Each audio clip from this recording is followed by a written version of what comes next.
ನಮಸ್ಕಾರ. ತಮ್ಮೆಲ್ಲರಿಗೂ ಹೊಸ ವರ್ಷದ ಹಾರ್ದಿಕ ಶುಭಾಶಯಗಳು. ಇದೊಂದು ವಿಶಿಷ್ಟ ಕಾರ್ಯಕ್ರಮ, ಹೊಸ ರೀತಿಯ ಸಂಚಿಕೆ. ಇಲ್ಲಿ ನಮ್ಮ ಅನುಭವಗಳು, ನಿರೀಕ್ಷೆಗಳನ್ನು ನಾವು ನಿಮ್ಮ ಮುಂದೆ ಪ್ರಸ್ತುತಪಡಿಸ್ತಾ ಇದ್ದೀವಿ.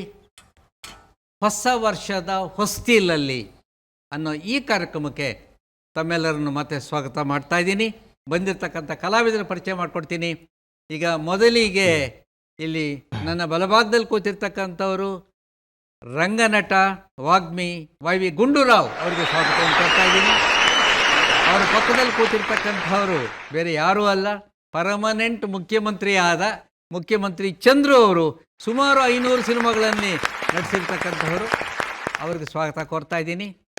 ಈ ಕಡೆ ನನ್ನ ಎಡಭಾಗದಲ್ಲಿ ಕೂತಿರ್ತಕ್ಕಂಥವರು ಹನಿಗಮನಗಳ ರಾಜ ಅಂತ ಹೆಸರು ಪಡೆದಿರ್ತಕ್ಕಂತಹ ಡೊಂಡಿರಾಜ್ ಅವರು, ಡೊಂಡಿರಾಜ್ ಕನ್ನಡರಾಗಿದ್ದವರು. ಮತ್ತು ಅವರ ಪಕ್ಕದಲ್ಲಿರ್ತಕ್ಕಂಥವರು ದೂರದ ಬೆಳಗಾವಿಯಿಂದ ಬಂದಿದ್ದಾರೆ. ಅಲ್ಲಿ D.Ed ಕಾಲೇಜಲ್ಲಿ ಅವರು ಹಿರಿಯ ಉಪನ್ಯಾಸಕರಾಗಿದ್ದಾರೆ. ಅವರೇನೇ ರವಿ ಭಜಂತ್ರಿ ಅವರು. ರವಿ ಭಜಂತ್ರಿ ಅವ್ರಿಗೂ ಕೂಡ ಸ್ವಾಗತ ಕೋರ್ತಾ ಇದ್ದೀನಿ. ಹೊಸ ವರ್ಷಗಳಲ್ಲಿ ನಿರೀಕ್ಷೆಗಳು ತುಂಬ ಇರುತ್ತೆ. ಅಂದರೆ ಇಲ್ಲಿ ಏನಾಗುತ್ತೆ, ಯಾರೋ ಒಬ್ಬರು ನಾನು ಕೇಳಿದರು, ಹೊಸ ಕಾರಿಗೂ ಹೊಸ ಹೆಂಡತಿಗೂ ಏನಿದೆ ವ್ಯತ್ಯಾಸ ಅಂತ. ನಾನು ಅವ್ರಿಗೆ ಹೇಳಿದ್ದೆ, ಹೊಸ ಕಾರು ನಿಂತ್ಕೋಬಾರ್ದು ಓಡೋವಾಗ, ಹೊಸ ಹೆಂಡತಿ ಓಡೋಗಬಾರ್ದು ಅಂತ. ಹೀಗೆ ಆ ಹೊಸತನದಲ್ಲೇ ಇಂಥ ವ್ಯತ್ಯಾಸಗಳೆಲ್ಲ ನಮಗೆ ಕಾಣ್ತಾ ಇದ್ದೀವಿ. ಆಮೇಲೆ ಈ ಕಳೆದ ವರ್ಷದ ಹಳೆಯ ನೆನಪುಗಳಿಗೆ ನಾವು ಹೋದಾಗ ಅನೇಕ ಸಂತೋಷದ ವಿಚಿತ್ರವಾದ ಘಟನೆಗಳೆಲ್ಲ ನಮಗೆ ಸಿಗುತ್ತೆ. ನಾವು ಹುಲಿ ಚರ್ಮದ ಮೇಲೆ ನಾವು ಇರ್ಬೋದು, ಆದರೆ ಹುಲಿ ಉಗುರು ಧರಿಸ್ಕೊಳ್ಳಂಗಿಲ್ಲ ಅಂತಕ್ಕಂಥ. ಈಗ ಯಾರೊಬ್ಬರು ನಾನು ಕೇಳಿದ್ರು, ಸಂಸಾರಿಗೂ ಸನ್ಯಾಸಿಗೂ ಏನು ವ್ಯತ್ಯಾಸ ಅಂತ. ಸನ್ಯಾಸಿ ಆದರೆ ಹುಲಿ ಚರ್ಮದ ಮೇಲೆ ಮಲಗ್ತಾನೆ, ಸಂಸಾರಿ ಆದರೆ ಹುಲಿ ಜೊತೆಯಲ್ಲೇ ಮಲಗ್ತಾನೆ ಅಂತಕ್ಕಂಥದ್ದು. ಆದರೂ ಕೂಡ ನೀವು ಹುಲಿಯ ಉಗುರನ್ನು ಧರಿಸಂಗಿಲ್ಲ ಅನ್ನೋ ವಿಷಯ. ಇದು ನನಗೆ ಏನು ನೆನಪು ಮಾಡ್ತಾ ಇದೆ ಅಂದರೆ, ನಮ್ಮ ದೂರದ ಗೆಳೆಯರೊಬ್ಬರು 2 ಹುಲಿ ಚರ್ಮಗಳನ್ನು ವಿದೇಶದಿಂದ ತೊಗೊಂಡು ಬರ್ತಾಯಿದ್ರು. ಫ್ಲೈಟಲ್ಲಿ ಹಿಡ್ದಾಕಿದ್ರು ಅವ್ರನ್ನ. ಯಾಕೆಂದರೆ ಅಲ್ಲಿ ಸೆಕ್ಯೂರಿಟಿ ಚೆಕ್ ಇರುತ್ತೆ. ಏನ್ರಿ ಹುಲಿ ಚರ್ಮ ಸಾಗಿಸ್ತಾ ಇದ್ದೀರಲ್ಲ ಭಾರತಕ್ಕೆ, ಯಾಕೆ ಅಂತ. ಅವನು ಮೆಡಿಟೇಷನ್ ಸರ್, ಹುಲಿ ಅಂತಕ್ಕಂಥದ್ದು ನಮಗೆ ದೇವರು ಅಂತ ನಾವು ಭಾವಿಸಿದ್ದೀವಿ. ಅಯ್ಯಪ್ಪನ ವಾಹನನೇ ಅದು. ಚಾಮುಂಡೇಶ್ವರಿ ಕೂರ್ತಕ್ಕಂಥದ್ದು ಸಿಂಹದ ಮೇಲೆ ಸರ್, ಹುಲಿ ಚರ್ಮದ ಮೇಲೆ ಮೆಡಿಟೇಷನ್ಗೆ ಭಾಳ ಚೆನ್ನಾಗಿರುತ್ತೆ ಅಂದರು. ಸರಿ, ಮೆಡಿಟೇಷನ್ ಮಾಡ್ಕೊಳ್ಳಿ. ಮಾರಕ್ಕೆ ಹೋಗ್ತಿದ್ರೆ, ಇಲ್ಲ ಸ್ವಂತಕ್ಕೆ. ಹಾಗಿದ್ರೆ 2 ಯಾಕೆ ಅಂದರು. 2 ಹುಲಿ ಚರ್ಮ ಯಾಕೆ ಅಂತ. ಎಂಥ ಕ್ಲಿಷ್ಟವಾದ ಪ್ರಶ್ನೆ. ಹಾಗೆ ಇವನು, ಸರ್ ಬೆಳಿಗ್ಗೆ ಒಂದು ಹುಲಿ ಚರ್ಮದ ಮೇಲೆ ನಾವು ಧ್ಯಾನ ಮಾಡ್ತೀವಿ, ಅದನ್ನು ಸಂಜೆ ಬಳಸೋಂಗಿಲ್ಲ ಸರ್, ಸಂಜೆ ಬೇರೆ ಹುಲಿ ಚರ್ಮ ಹಾಕ್ಕೊಂಡು ಬಳಸ್ತೀವಿ ಅಂತಂದರು. ಹೀಗೆ ಸಿಕ್ಕಾಕೊಂಡಾಗ ನಾವು ತಪ್ಪಿಸ್ಕೊಂಬರೋದು, ಇದೆಲ್ಲ ಕೂಡ ಹಾಸ್ಯಕ್ಕೆ ನಿಮಗೊಂದು ದಾರಿಯಾಗಿರುತ್ತೆ.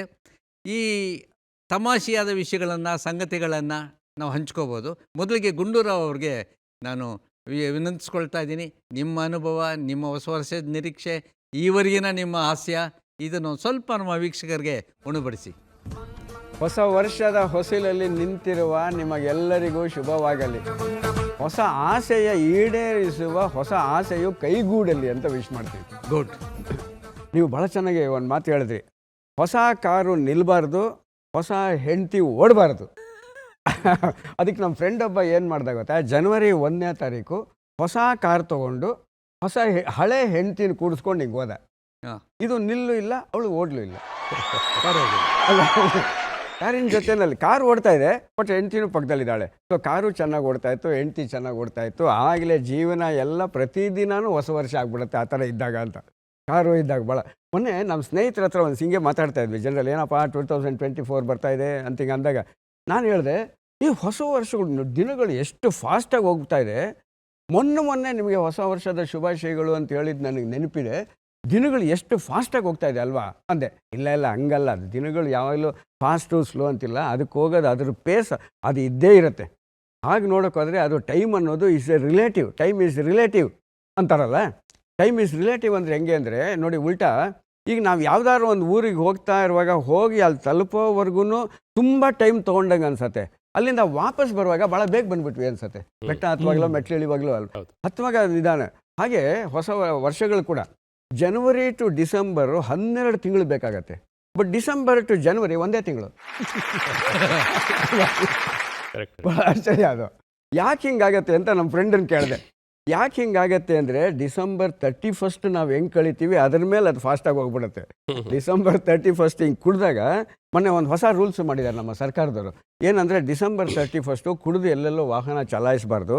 ಅದಕ್ಕೆ ನೀವು ಗುಂಪಿನಲ್ಲಿ ಏನಾದರೂ ಹೋಗಿ ಕುಡಿಯೋಂಗಿದ್ರೆ ಒಂದು 5-6 ಜನ ಇದ್ದರೆ ಯಾರು ಒಬ್ಬ ಕುಡಿದೇ ಇರಲಿ. ಇದು ವಿದೇಶದಲ್ಲಿ ಈ ರೂಲ್ ಇದೆ ಇದೆ ಅಲ್ವಾ? 5 ಜನ ಬಂದ್ರೆ ಒಬ್ಬ ಅದರಲ್ಲಿ ತಗೊಳ್ಳಲ್ಲ. ಅವತ್ತು ತಗೊಳ್ಳೋದೇ ಇಲ್ಲ ಅವನು. ಓಕೆ. ಇನ್ನೊಂದು ದಿನ ಇನ್ನೊಬ್ಬ ತಗೋತಾನೆ. ಬೈ ಟರ್ನ್ ಅದು ಡ್ರೈವಿಂಗ್ ಮಾಡೋರು ತಗೊಳ್ಬೋದು. ಸರಿ ಸರಿ. ಬಟ್ ಇಲ್ಲಿ ಒಂದು ಪ್ರಾಬ್ಲಮ್ ಆಯ್ತು ಇದ್ರೊಳಗೆ. ಇಲ್ಲಿ ನಮ್ಮ ದೇಶದಲ್ಲಿ ಮಾಡಿದಾಗ ಒಬ್ಬ ಕುಡಿಯಲ್ಲ, ಇನ್ನು ಮಿಕ್ಕಿದವರೆಲ್ಲ ಕುಡಿತಾ ಇದ್ರು. ಇವನು ಅವ್ರನ್ನೆಲ್ಲ ಹೋಗಿ ಡ್ರಾಪ್ ಮಾಡ್ದ. ಯಾಕೆ ಡ್ರಾಪ್ ಮಾಡಿಲ್ಲ ಅಂದ್ರೆ ನೋಡಿ ನನ್ನ ಕರ್ಮ ಎಷ್ಟಿದೆ. ಇವರೆಲ್ಲ ಬ್ಯಾರನ್ ಗಟ್ಟಲೆ ಕುಡ್ದಿದ್ದಾರೆ, ನಾನು ಒಂದು ಡ್ರಾಪು ತೊಗೊಂಡಿಲ್ಲ, ನಾನು ಡ್ರಾಪ್ ಮಾಡಬೇಕು. ಒಂದು ಡ್ರಾಪು ತೊಗೊಳ್ದೇ ಇರೋನು ಕುಡ್ದಿರೋರನ್ನ ಹೋಗಿ ಡ್ರಾಪ್ ಮಾಡಬೇಕು. ಅದು ಸರಿ. ಇವನು ಕುಡಿಯೋನೆ, ಕುಡಿದೇ ಇರೋನು. ಇವಾಗ ನಾನು ಕುಡಿಯೋದು ಹೆಂಗೆ ಅಂತ ಹಿಂಗೆ ಕೇಳಿದಾಗ ಇನ್ನೊಬ್ಬ ಸಜೆಷನ್ ಕೊಟ್ಟ. ನಮ್ಮ ಮನೆಯವ್ರನ್ನೆಲ್ಲ ಎಲ್ಲರನ್ನು ಡ್ರಾಪ್ ಮಾಡಿಬಿಟ್ಟು ನೀನು ವಾಪಸ್ ಬಂದು ಕುಡಿ ಅಂತ ಒಬ್ಬರೇ. ಬಟ್ ಇವನನ್ನು ಡ್ರಾಪ್ ಮಾಡೋರು ಯಾರು ಅಲ್ವಾ? ಸೊ ಇದು ಈ ಥರ ಪ್ರಾಬ್ಲಮ್ಗಳಾಗತ್ತೆ. ಒಂದು ರಿಸ್ಟ್ರಿಕ್ಷನಿಂದ. ಎರಡನೇ ರಿಸ್ಟ್ರಿಕ್ಷನ್ ನಮ್ಮ ಪೊಲೀಸ್ನವ್ರು ಹೇಳಿರೋದು ಏನಪ್ಪ ಅಂದರೆ ಕುಡಿದು ಯಾರು ವೀಲಿಂಗ್ ಮಾಡಬಾರ್ದು. ವೀಲಿಂಗ್ ಮಾಡಿದ್ರೆ ಸಿಕ್ಕಾಪಟ್ಟೆ ಶಿಕ್ಷೆ ಕೊಡ್ತೀವಿ. ಅದಕ್ಕೆ ಒಬ್ಬ ಹುಡುಗ ಹೇಳ್ದ, ವೀಲಿಂಗ್ ಮಾಡಲೇಬೇಕಾಗಿಲ್ಲ ಸರ್, ನಾವು ಕುಡ್ದಾಗಲೇ ನಮಗೊಂದು ವೀಲ್ ಮಾಡಿದ್ದೀವಿ ಅಂತ ಒಂದು ಫೀಲಿಂಗ್ ಬರುತ್ತೆ. ವೀಲಿಂಗ್ ಮಾಡಿದಾಗ ಒಂದೇ ವೀಲ್ನಲ್ಲಿ ಹೋಗ್ತಾ ಇರ್ತೀವಿ, ಇದು 2 ವೀಲ್ನಲ್ಲೂ ಹೋಗ್ತಾ ಇರ್ತಾರೆ. ಅದಕ್ಕೆ ಫೀಲಿಂಗ್ ಆಫ್ ವೀಲಿಂಗ್ ಅಂತ ಒಂದು ಹೊಸದು. ಬ್ಯೂಟಿಫುಲ್. ಫೀಲಿಂಗ್ ಆಫ್ ವೀಲಿಂಗ್ ಅಂತ ಹಿಂಗೆ ಬರ್ತಾ ಇರುತ್ತೆ. ತೀರಿ ಟೈಮ್ ಅನ್ನೋದು ರಿಲೇಟಿವ್ ಅಂತ ಹೇಳಿದ್ನಲ್ಲ, ಕೆಲವು ಸಲ ಟೈಮ್ ಅನ್ನೋದು ಯಾವ್ದಾದ್ರು ಒಂದು ಹುಡುಗಿಗೆ ಕಾಯ್ತಾ ಇದ್ರೆ ಅಂತ ಹಳೆ ಆಲ್ಬರ್ಟ್ ಐನ್ಸ್ಟೀನ್ದೇ ಒಂದು ತೀರಿ ಇದೆ.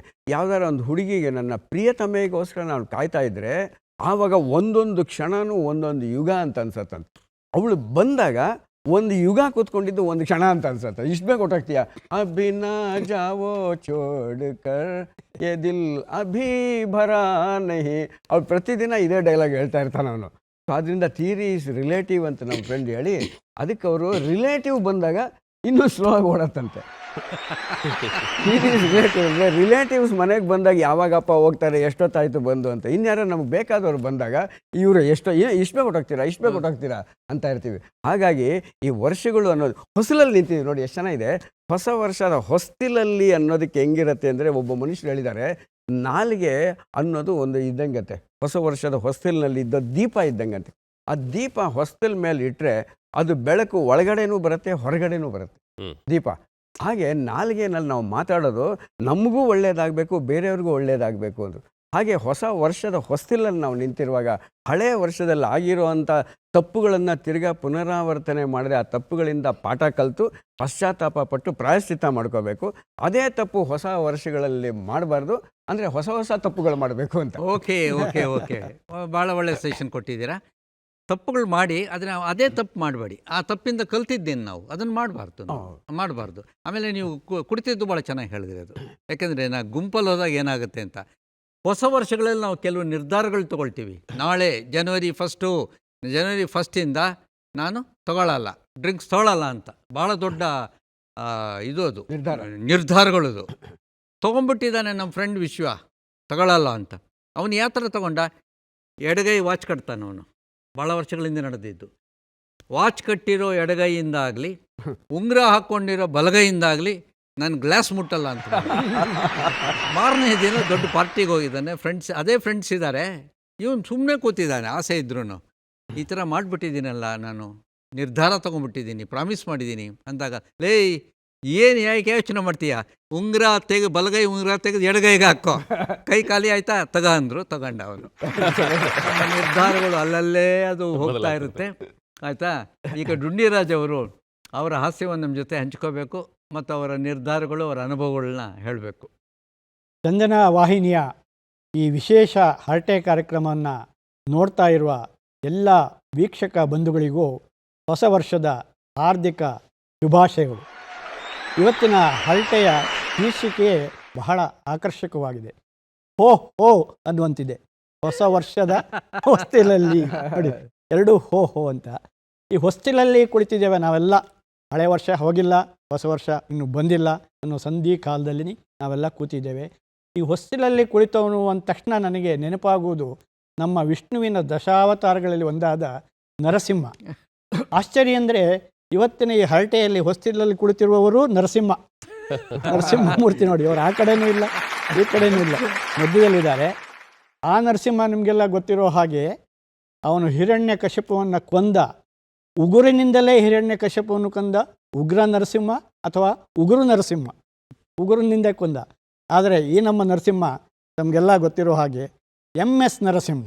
ಎಮ್ ಅಂದರೆ ಮೈಲ್ಡ್, ಎಸ್ ಅಂದರೆ ಸಾಫ್ಟ್. ಕನ್ನಡದಲ್ಲಿ ಹೇಳಿದ್ರು ಹಾಗೆ, ಎಮ್ ಅಂದರೆ ಮೃದು, ಎಸ್ ಅಂದರೆ ಸೌಮ್ಯ. ಅಯ್ಯಪ್ಪ, ಮೃದು ಸೌಮ್ಯ ಏನಿದು? ನರಸಿಂಹ. ಹೊಸ ವರ್ಷ ಟೈಟ್ಲು. ಮೈಕ್ರೋಸಾಫ್ಟ್. ಹೌದು ಇವರ ಈ ನರಸಿಂಹನ ವಿಶೇಷ ಅಂತಂದರೆ ಇವರ ನರನರಗಳಲ್ಲಿಯೂ ಹಾಸ್ಯರಸ ಹರಿತಾ ಇರುತ್ತೆ. ಆ ರೀತಿಯಲ್ಲಿ ಇವರು ಕೂಡ ಹರಿಯ ಅವತಾರ. ಹಾಸ್ಯರಸ ನರನರಗಳಲ್ಲಿಯೂ ಹರಿತಾ ಇರುವ ನಗೆಸಿಂಹ. ಗುಂಡೂರಾವ್ರನ್ನ ಸರಿ ಹೇಳಿದ್ದಾರೆ, ಇವರು ನಗೆಸಿಂಹ ಅಲ್ಲ, ಇವರು ಹಾಸ್ಯ ಕೇಸರಿ ಅಂತ. ಹಾಸ್ಯ ಕೇಸರಿ. ಇಂಥ ಒಬ್ಬ ನರಸಿಂಹನನ್ನು ಮಧ್ಯದಲ್ಲಿ ನಾವು ಇಟ್ಕೊಂಡು ನಮ್ಮ ಈ ಹಾಸ್ಯದ ಹೊಸ ವರ್ಷದ ಹರಟೆಯನ್ನು ಮಾಡ್ತಾ ಇದ್ದೀವಿ. ಇದು ಖಂಡಿತ ಯಶಸ್ವಿ ಆಗುತ್ತೆ ಅಂತ ನಾನು ಹೇಳ್ತೀನಿ. ನನ್ನ ಮಾತುಗಳಿಗೆ ಸೂರ್ಯ ಚಂದ್ರರೇ ಸಾಕ್ಷಿ. ಸೂರ್ಯ ಚಂದ್ರ ಎಲ್ಲಿದ್ದಾರೆ ಅಂದರೆ ಇಲ್ಲೇ ಇದ್ದಾರೆ, ನಮ್ಮ ಚಂದ್ರು. ಅವರು ಚಂದ್ರ, ರವಿ, ಸೂರ್ಯ. ಮತ್ತು ನೀವಿಬ್ಬರು ಏನು ಅಂತ ಕೇಳಿದರೆ ಸ್ವಲ್ಪ ಕಷ್ಟ ಆಗುತ್ತೆ. ಯಾಕಂದರೆ ನಾವಿಬ್ಬರು, ಅವರು ರಾಹು ಗುಂಡೂರಾವ್, ಅವ್ರು ಆದ್ಮೇಲೆ ನನಗೆ ಕೇತು ಆಗುತ್ತೆ. ರಾಹು ಕೇತು, ಅವರು ಸೂರ್ಯ ಚಂದ್ರ. ಹಿಂಗೆ ಒಟ್ಟಾದರೆ ನಾವು ಬ್ಯಾಲೆನ್ಸ್ ಮಾಡಿಕೊಂಡು ಈ ವಿಷಯ ಶುರು ಮಾಡಿದ್ದೀವಿ. ನರಸಿಂಹಮೂರ್ತಿಯವರು ಭಾಳ ಆಕರ್ಷಕವಾದ 2 ವಿಷಯಗಳನ್ನು ಆವಾಗ ಹೇಳಿದರು. ಕಳೆದ ವರ್ಷ ನಡೆದ ಘಟನೆಗಳಲ್ಲಿ ಈ ಹುಲಿ ಉಗುರಿನ ಪದಕ ಧರಿಸ್ಕೊಂಡು ಅನೇಕರು ಬಹಳ ತೊಂದರೆಗೀಡಾದರು. ಅಲ್ಲಿವರೆಗೆ ಭಾಳ ಮೆರೀತಾ ಇದ್ದವರಿಗೆಲ್ಲ ಅರಣ್ಯ ಇಲಾಖೆಯಿಂದ ನೋಟಿಸ್ ಬರೋಕ್ಕೆ ಶುರುವಾಯಿತು. ಎಲ್ಲ ಹೆದರು ಹೋಗ್ಬಿಟ್ರು, ಏನಪ್ಪ ಹಿಂಗೇನೋ ಹುಲಿ, ಆಮೇಲೆ ಕೆಲವರು ಹೇಳಿದ್ರು ಇದು ಹುಲಿ ಉಗುರಲ್ಲ, ಇದು ಡೂಪ್ಲಿಕೇಟು, ಹಾಗೆ ಹೀಗೇನು. ಆ ಸಂದರ್ಭದಲ್ಲಿ ನಾನು ಅವರ ಪರವಾಗಿ ಒಂದು ಹನಿಗವನ ಬರೆದಿದ್ದೆ. ಅಮಾಯಕ ಅಂತ. ಅವನ ತಪ್ಪಿಲ್ಲ ಪದಕ ಮಾವ ಕೊಟ್ಟದ್ದು ಮದುವೆಯ ದಿನದಂದು. ಅವನ ತಪ್ಪಿಲ್ಲ ಪದಕ ಮಾವ ಕೊಟ್ಟದ್ದು ಮದುವೆಯ ದಿನದಂದು. ಗೊತ್ತಿರಲಿಲ್ಲ ಅದು ಹುಲಿಯುಗುರು ಮತ್ತು ಹೆಂಡತಿ ಹುಲಿ ಎಂದು. ಆಮೇಲೆ ಗೊತ್ತಾಗಿದೆ. ಹೀಗೆ ಇನ್ನೊಂದು ವಿಷಯ ನೀವು ಪ್ರಸ್ತಾಪಿಸಿ. ಹೆಂಡತಿ ಊರೇ ಹಾಕೊಟ್ಟಿದ್ರೆ ಪಕ್ಕಕ್ಕೆ. ಹೆಂಡತಿ ಜೊತೆಗೆ ಕೊಟ್ಟಿದ್ದಾರೆ ಅದನ್ನ. ಹುಲಿ ಜೊತೆಗೆ ಹುಲಿ ಉಗುರು ಬಂದಿದೆ. ಅವನಿಗೆ ಹುಲಿ ಬಂದದ್ದು ಗೊತ್ತಾಗಿದೆ ಬೇಗ, ಹುಲಿ ಉಗುರು ಅಂತ ಗೊತ್ತಾಗಿದೆ. ನೀವು ಹೊಸ ಕಾರಿನ ವಿಷಯ ಹೇಳಿದ್ರಿ, ಹೊಸ ಕಾರು ಹೊಸ ಹೆಂಡತಿ ಅಂತ ಭಾಳ ಚೆನ್ನಾಗಿ ಹೇಳಿದ್ರಿ. 2 ಬಗ್ಗೆನೂ ನಾವು ಸ್ವಲ್ಪ ವಿಶೇಷ ಜಾಗ್ರತೆಯನ್ನು ವಹಿಸಬೇಕು. ಯಾಕೆಂದರೆ 2 ಭಾಳ ಚೆನ್ನಾಗಿರುತ್ತೆ. ಹೊಸ ಕಾರು ಹೊಸ ಹೆಂಡತಿ ನೋಡೋಕೆ ಭಾಳ ಚೆನ್ನಾಗಿರುತ್ತೆ. ಬೇರೆಯವರಿಗೆಲ್ಲ ಸ್ವಲ್ಪ ಅಸೂಯೆ ಆಗುತ್ತೆ. ರಸ್ತೆಯಲ್ಲಿ ಹೋಗುವಾಗ ಬೇಕಂತಲೇ ಉಜ್ಜಿಕೊಂಡು ಹೋಗ್ತಾರೆ ಅಲ್ವಾ? ಆಮೇಲೆ ನೀವು ನಿಮ್ಮ ಪ್ರತಿಜ್ಞೆ ಬಗ್ಗೆ ಹೇಳಿದ್ರಿ.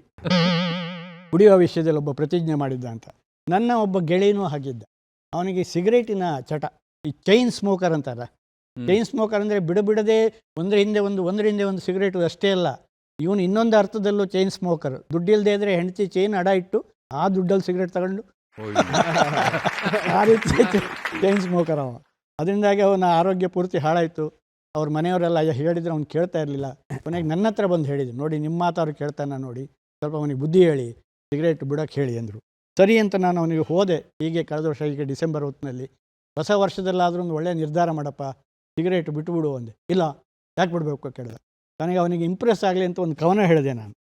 ಗೆಳೆಯ ಹೀಗೆ ಸಿಗರೇಟು ಸೇದುತ್ತಾ ಬಿಡುತ್ತಾ ಇದ್ದರೆ ಹೊಗೆ, ಗೆಳೆಯ ಹೀಗೆ ಸಿಗರೇಟು ಸೇದುತ್ತಾ ಬಿಡುತ್ತಾ ಇದ್ದರೆ ಹೊಗೆ, ಶೀಘ್ರದಲ್ಲೇ ನಿನ್ನ ಮನೆ ಮುಂದೆ ಹಾಕಿಸಿಕೊಳ್ಳುವೆ ಹೊಗೆ.